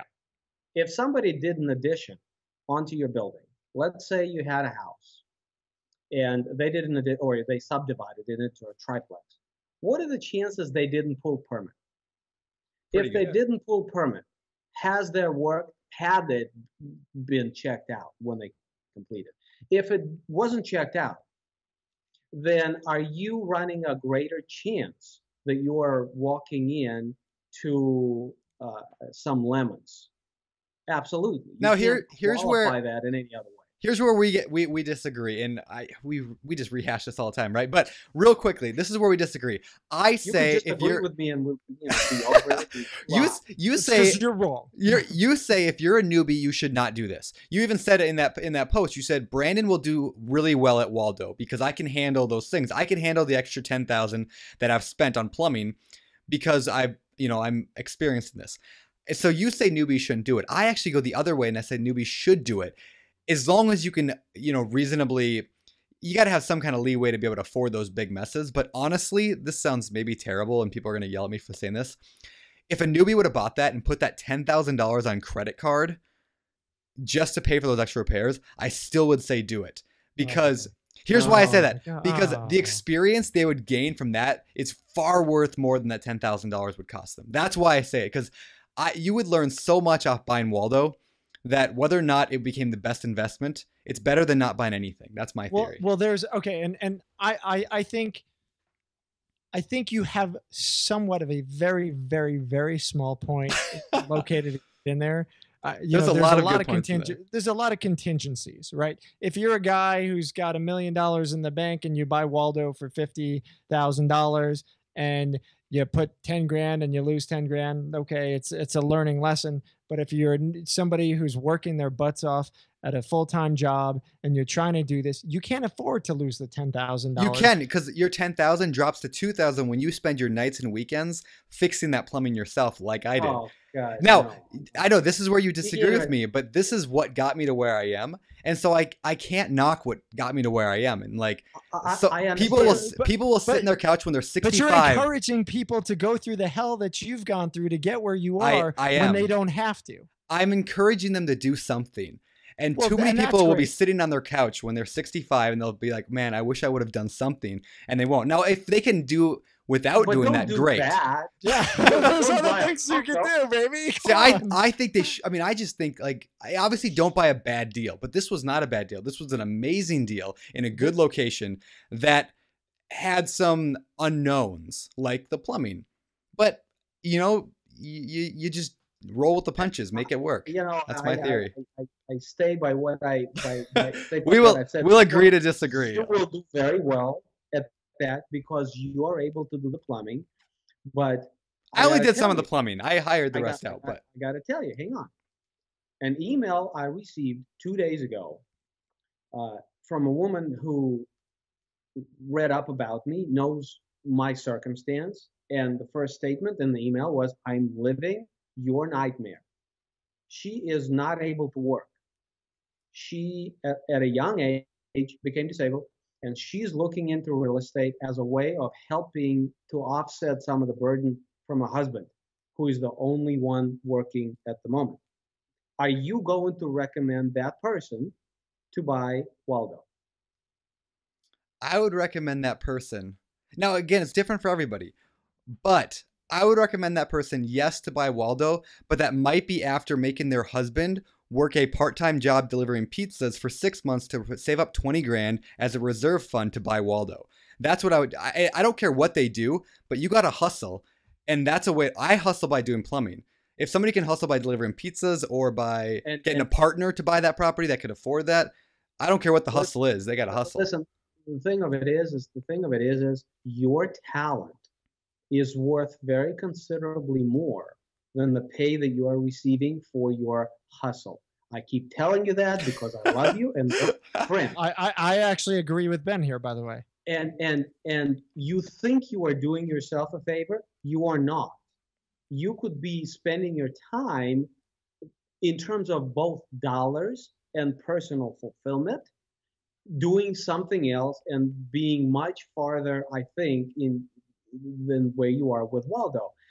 And that thing is just, you know, and you have other lean startup that you're, but it doesn't have to be that way. And I wouldn't recommend to anybody that it would be that way. I just wouldn't. I just can't. And I think this is helpful for people to hear both sides of it. Because I mean, I'm not changing my opinion. And I don't know if I ever will. But I understand exactly where you're coming from. But I want people to like know that, I guess, like, it got me to where I am today, and I'm pretty happy with where I am today with rental wise. So I can't knock what I've done. I'm going to cut you off here. Go ahead. We got to move on. We're going to move on. But before we do, I'm going to just kind of consolidate the argument here. And here's what Brandon's saying. Take away the details. What Brandon is saying is get off your backside and do something. He's saying you can't just, think forever and analyze. At some point, you got to kind of get a little bit of dirty. Because there's something wrong with every property. Right. And I think Ben is going to agree that that's the truth, because otherwise, you're going to be 65 and you're never going to have done something. So, it's real estate is dirty. Problems will come. You will experience them. You will have to learn how to deal with problems. Moving on. God, what do I need you guys for? All right. Step 5. We did that. 6. We did that. Step 6, research vacancy factor. Yeah. So, 10 seconds, Ben. Why do you do it? I can't do 10 seconds. Sorry. The vacancy factor is the rate by which you're going to make you're going to make an assumption that this property is going to have X amount of vacancy every year, correct? Sure. Okay. So how do you research? I mean, your building is going to be vacant at some point. Your unit is going to be vacant at some point. You're just making a guesstimation of how often. Right. So how do you guess that if you don't own How do you property? get that information? Well, personally, I have a friend who owns 600 units. And when I want to know what the vacancy rate is in this subdivision or that subdivision, guess who I ask? And pretty much with that many units, you are setting the market. You know exactly what it is. So how do you get access to these people? We don't even have a RIA. So I can't say go to your RIA and talk to people, although it's probably a good idea. But in Lima, we don't have RIA. You have to pick up the phone, which goes back to, if you want to fly, you got to hang with people who fly. So where do you find people who fly with real estate? BiggerPockets. BiggerPockets. But it's very important to be market specific, guys. I mean, you're talking about BiggerPockets. Hearing what vacancy rates in California is going to do exactly nothing for me in Lima, Ohio. Yeah. It doesn't do anything for me. And you're right. You're right. Absolutely. But that's where in principle, we can agree on what it means, but in reality, in order to understand the market behavior, I have to know locally what it is. And, you ask an appraiser, you ask a commercial banker, you can ask a commercial banker what the going cap rate is, or an appraiser. You can ask them what the GRM is. You can ask them a lot of things, and it's their job. They're getting paid to know this. Do you recommend calling up a property management company to ask them the vacancy rate? Or do you think they'll be too peachy because they want to sell you something? No, I would recommend, in fact, I do this now, somebody that manages 1,000 units. Yeah, a professional property management. A brokerage that manages SFRs and duplexes and a few units, you're not really going to get a fair representation of what it is anyhow. You gotta talk to somebody. And the drawback is that they're not going to take your business unless you're bringing them a syndicated 120 unit. They don't want your fourplex, and you couldn't afford them in the first place. Yeah. Cool. All right. So that's great. Really quick, you say real estate is local, and I've got to defend us some way, shape, or form. You are correct 1,000%. I agree completely. Real estate is completely local, and that's why we have tools on BiggerPockets to let you network locally with a lot of people. Our Find Users page lets you look in your zip code to see other people. BiggerPockets.com/meet. We got a lot of tools on there that let you do that for that very purpose, because we want people to be networking and getting that information, doing business together, helping each other out to be successful. So, yes, in the case when there's not a RIA, you might be able to use us, but there are plenty of other ways that you talked about to find other folks. Yep. Next section of this, and we really got to fly on this, is Ben, you're winning the battle against us. He's a Darth Vader over here. Like the dark side is crushing us. The analysis of income and expenses and value calculations. And looking good doing it too. If you do say so yourself, right? If I do say so myself. Yeah. All right. So step 7 is research and verify gross income. We talked about gross income. How do we research and verify it? Well, gross income is add all your rents together. If you have a laundromat facility on premises, you can't really know how much it makes, but you can guesstimate how many tenants do you have, how much laundry do they do, that kind of thing. But by and large, what I'm talking about is, what does a 2-bedroom, 1-bath unit in a 1960 construction brick duplex with a garage go for in your neck of the woods? You need to know that in this particular neighborhood. I know that. I know that over here in, this area is going to be between $6 and $650, depending on condition. But in that area, it's going to be between $725 and $8. I know those things, and I have to know those things in order to be an effective landlord. What if there aren't reasonable, this is the issue that people have on comps. What if there aren't reasonable comp properties in the area that are of similar make, model, age, so on and so forth? How do you go about doing it then? Then I guess don't buy it. Just have to stay away, because then you're talking about a Waldo.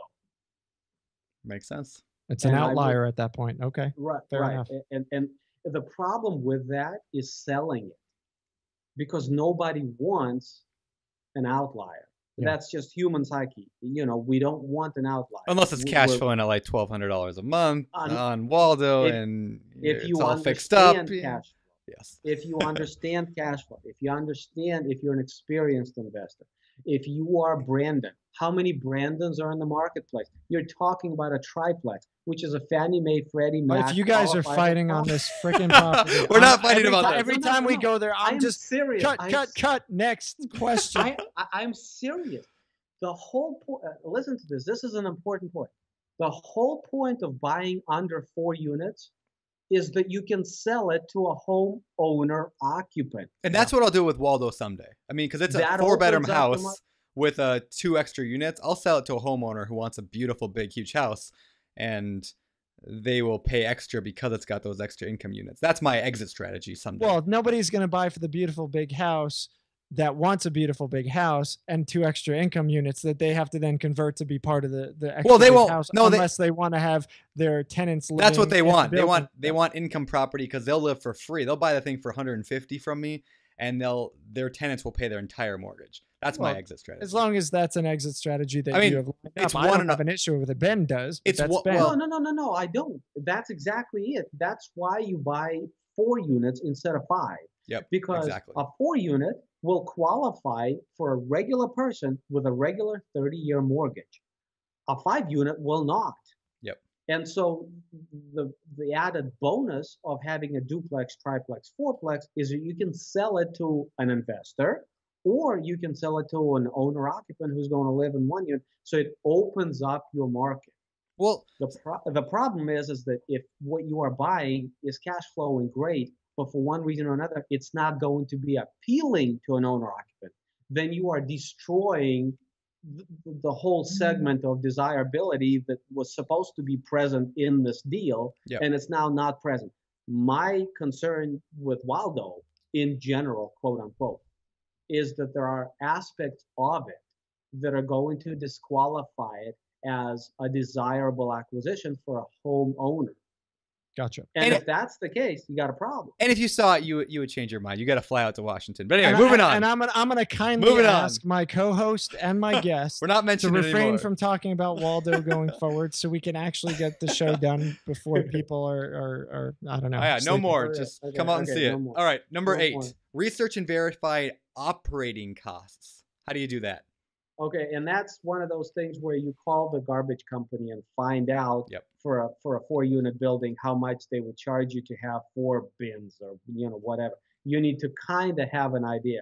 You call the electric company and you find out what approximately usage to expect on an apartment of 800 square feet that's heated with baseboard, and what's typical. So it's a little bit of work, but it's work that has to be done because, we need to verify what information is given to us in specifics. But before you even place an offer, you set foot into this thing or you even drive up to this fourplex, you kind of have to know what you're dealing with. Hey, I've got a really, really quick follow up on this, and that's the debate of as a landlord paying utilities versus not. In the last show, and I do want to keep it brief, but in the last show we talked about sub-metering, things like that for some of the utilities, which makes sense in certain cases, but in other cases, you really,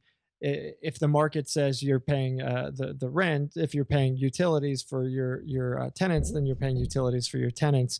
Is there a is there, how do we go and discover this information? Well, this 10-plex, for instance, was individually metered for water, and yet the seller was including water with rent. Well, with it being individually metered, I wasn't going to do that. Because I called the water company and I saw the bills from the property that I requested as part of my due diligence process. Then I knew that the bills are going to run between $12 and $20 a month. Well, that's important. Why? Because $20 a month times 10 units is $200 a month. Times 12 is $2,400 a year. At 10% capitalized, that's a value of $24,000 that he was giving away, and I wasn't about to give away. Yeah. Now, so the next question is, am I going to accrue a bunch of vacancies? Because now I go in and tell everybody that, guess what, party is over, and you got to pay your own water. Maybe, maybe not. That's where you have to know your marketplace and what people will and will not do for this kind of unit in this location for this kind of building. Is there any kind of, is there a standard? Is kind of the last question, when you hit, say 50 and over units, 50 units and more, are landlords generally paying for these, not paying for these? There's no general across the board, is there? We never want to pay utilities. Correct. That's a blanket statement, right, Brandon? I mean, we never want to pay utilities. I mean, poor guy spending $1,000 a month. Let's stop picking on Brandon. God. Oh, no, but he posted that in a thread. I know. Yeah, we could go right? we could spend forever on that, but yeah, I mean, we talked about it last week quite a bit too. And I mean, if we can avoid paying expenses, obviously that's the best. But sometimes, like when you buy them, especially, like you're kind of forced to do whatever the building was set up for. And that's we're coming back to that. And so then maybe you shouldn't buy it in the first place. Correct. When you are converting a single family where the systems were designed to be single family, right? All right. I never said the word. Yeah, you didn't have to. Step 9, assess the NOI. We talked about NOI earlier. How are we assessing the NOI? Gross income minus operating costs. Fabulous. Step 10. Assess cash flow.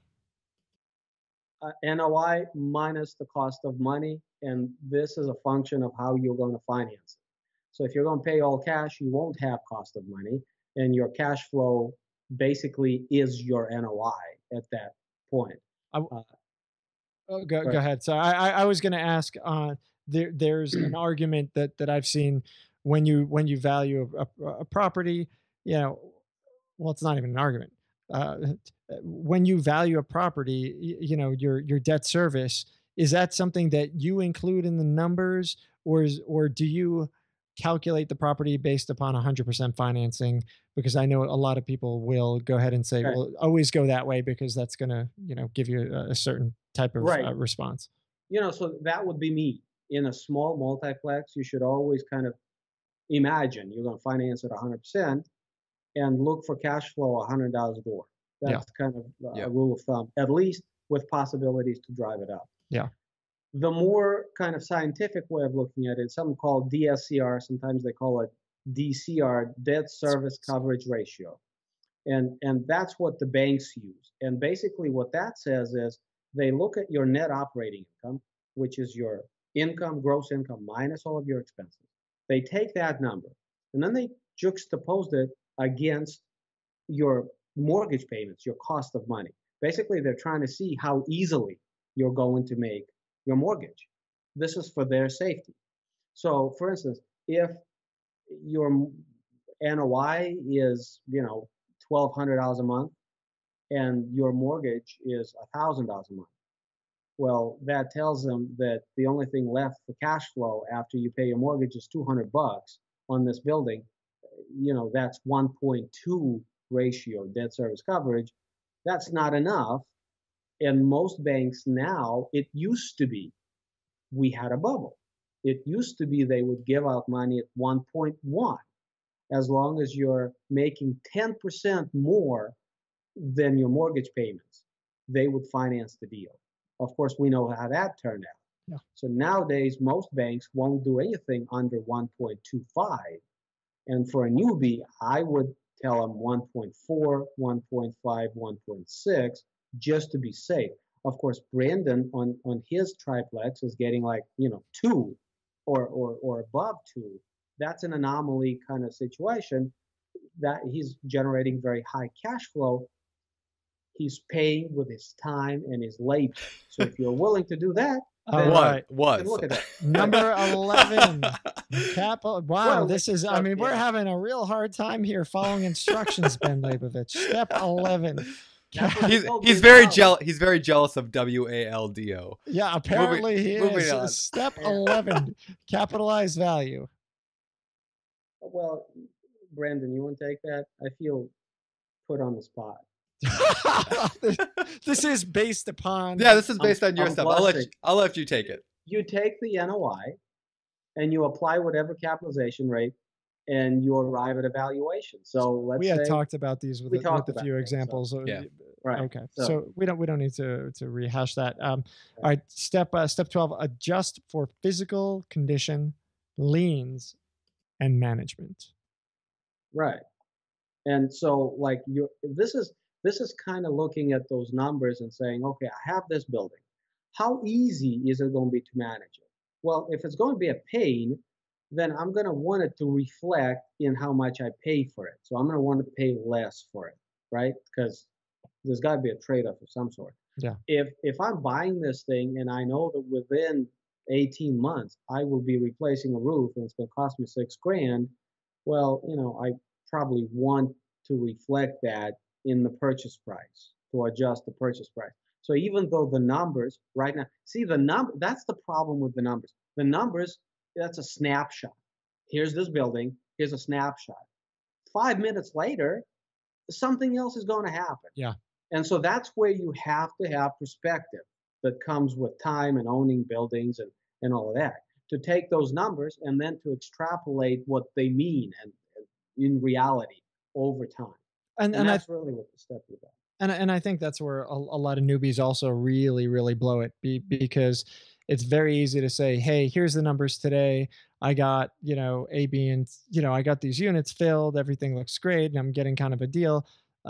They don't see the CapEx. They don't see all the maintenance that comes with these multifamilies or even with a single family property. They don't look at the roof and they don't calculate that in and, extrapolate that over time and what that's going to do to your NOI. You've got to include all these things, all these maintenance items into your valuations because if you assume everything's peachy, you're going to be in for a lot of trouble as things go along when your first AC gets stolen or broken or the roof falls apart or the walls crack or whatever the heck happens. This whole conversation, I have a mentor. His name is Ted. I learned a lot of things. Did he try and sell you a really shitty deal? Oh, did I say shitty? Whoops.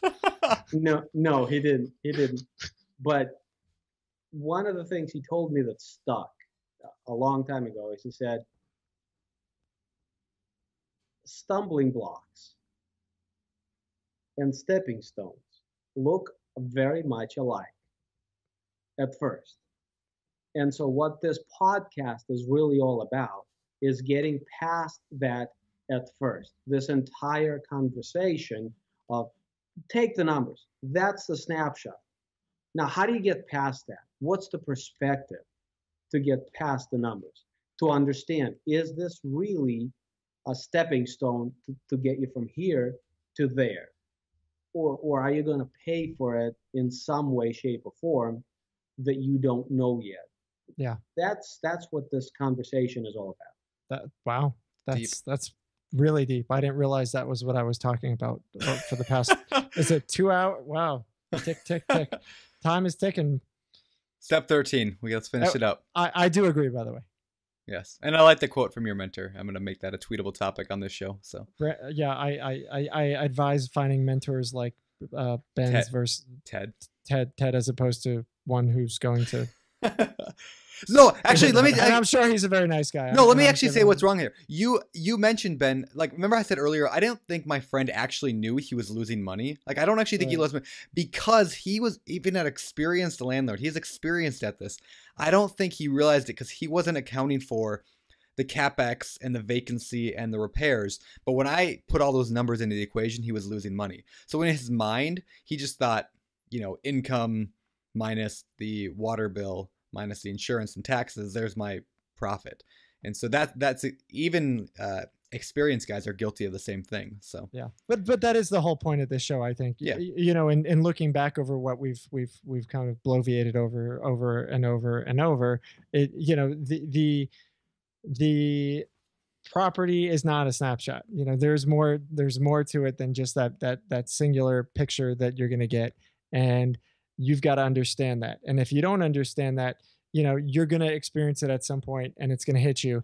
And again, not to disparage, Brandon's guy or his buddy, that's a mistake that a lot of people have. And so if this show teaches you absolutely anything beyond the trust but verify, realize that there's always going to be more to the picture, and go into any deal, go into any property, keeping that in mind is going to give you somewhat of an advantage over somebody who may not be doing that.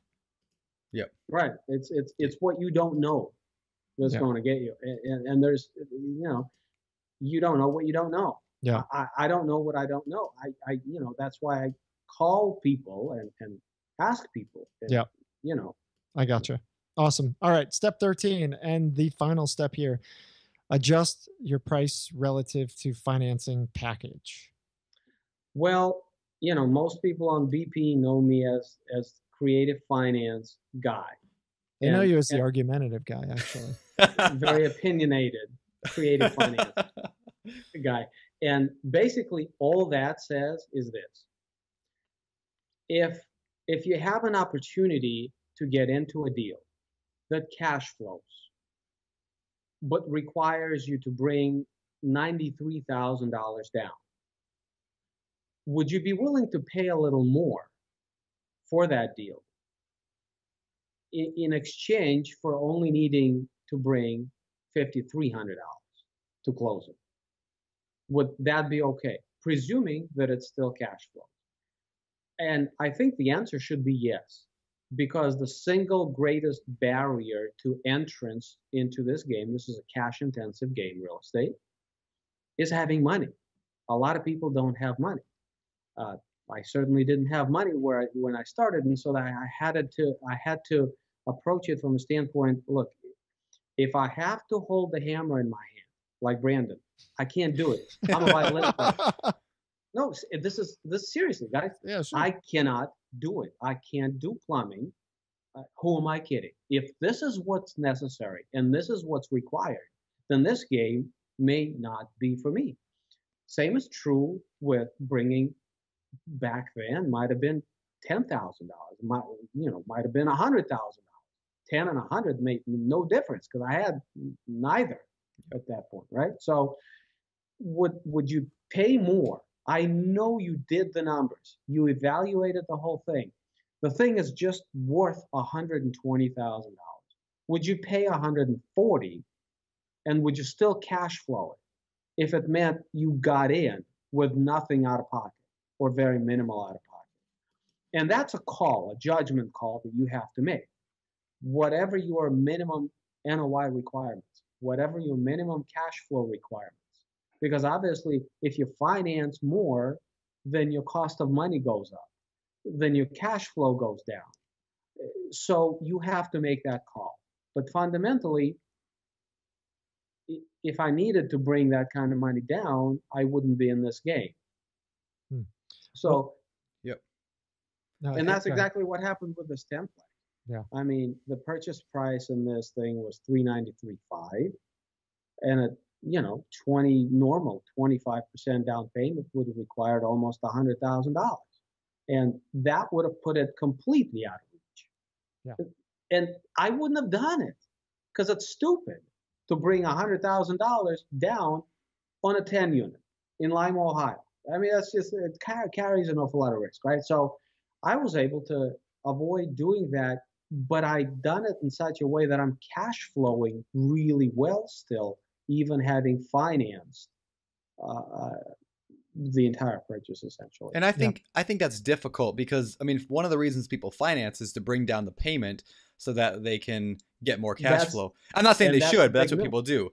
And so what you did is you found a property that was such a good deal that you could afford creative financing, because that's, I think, what it's all about. You're exactly right. But more than that, I think it's a huge mistake to put more money down to create cash flow. We're not in the business of buying cash flow. We need to be creating cash flow. literally out of thin air. That's our job. We're entrepreneurs. It I agree. doesn't take a lot of brains to throw cash on the table. That's not intelligent investing. Yeah. Yeah. So you could, I mean, ultimately the bottom line is you can make any property cash flow by putting money down. I mean, I could put 75% down on a property and say, oh, this thing cash flow is great. Well, dude, you got 75% down. Hell yeah, it better freaking cash flow at 75% down. If you could find a property that cash flows at 0 down, suddenly you found something that's fantastic. Really quick, along with this, and then we got to start wrapping this thing up, is I think it's really important that while creative finance is fantastic, it's a great way to go, you have to have some cash on hand. You've got, buying property with no money down is great.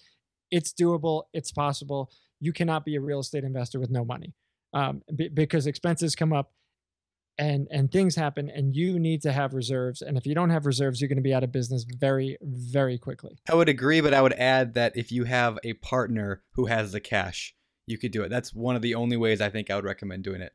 And I would agree further, but I would qualify, you have to have access. Fair enough. To money. Yeah. You have to have access to reserve. So that would be like a partner or a line of credit. Yep. Or maybe even a credit card. If you have to be, I have to tell people, you have to be extremely, I've used them, but you have to be extremely cautious when using credit cards. We could do a whole show on credit cards because I've got good and bad stories on them. But anyway.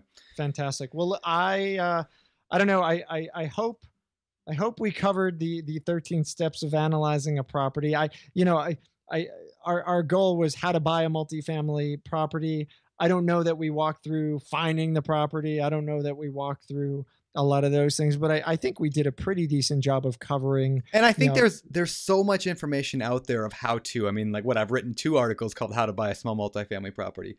Like that's the mechanics, but this was more important than the mechanics.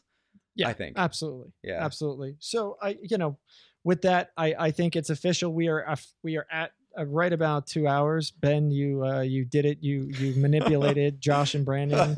And I'm getting offline with you guys. I'm calling Serge right now. I'm telling you flat out, honestly, because he's a few hours behind me. So it's midnight his time. Yeah, you can tell him. Yeah. Good luck with that. Well, listen, I definitely want to thank you very, very, very, very much for being here, for joining us. I think this is a fantastic show. I think if you could get past the Waldo debates, there's an incredible amount of value in what we covered. So I do want to thank you very, very much for everything.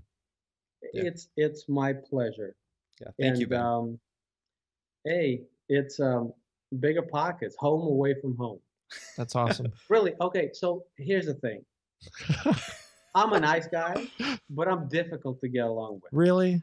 So to find 2 gentlemen, one of whom is wearing such a wonderful tie, who like me, that's huge for me. I mean, you got me. Really like him. You got me. You got me. All right.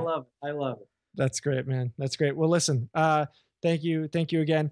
For everybody listening, this was the BiggerPockets Podcast, show 61. Definitely check out the show notes at biggerpockets.com/show61. Ben will be there ready to fight and argue with you. I expect the comments in the show notes to be a little longer than usual this time. I do as well. So definitely go there and check it out.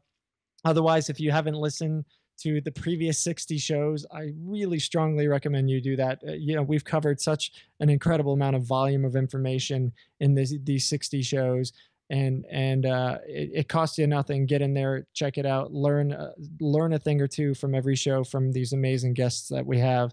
And otherwise, if you're not already a member, I strongly encourage you to jump in, get involved, participate, engage. If you're not doing that, you're definitely missing out on the biggest value that you can get from BiggerPockets. There's way more value in that interaction than there is from reading. I guarantee it. I promise it. Otherwise, check us out on Facebook, check us out on YouTube, Twitter. We share stuff all over the web on other channels. So definitely be sure to follow us on those. And with that, that's the end of the show. So hopefully you enjoyed this format. Don't beat us up too much. If you do, yell at the other guys. And I'm Josh Dorkin, host of the BiggerPockets Podcast, with my co-host Brandon Turner. Signing off. You're listening to BiggerPockets Radio, simplifying real estate for investors large and small. If you're here looking to learn about real estate investing without all the hype, you're in the right place.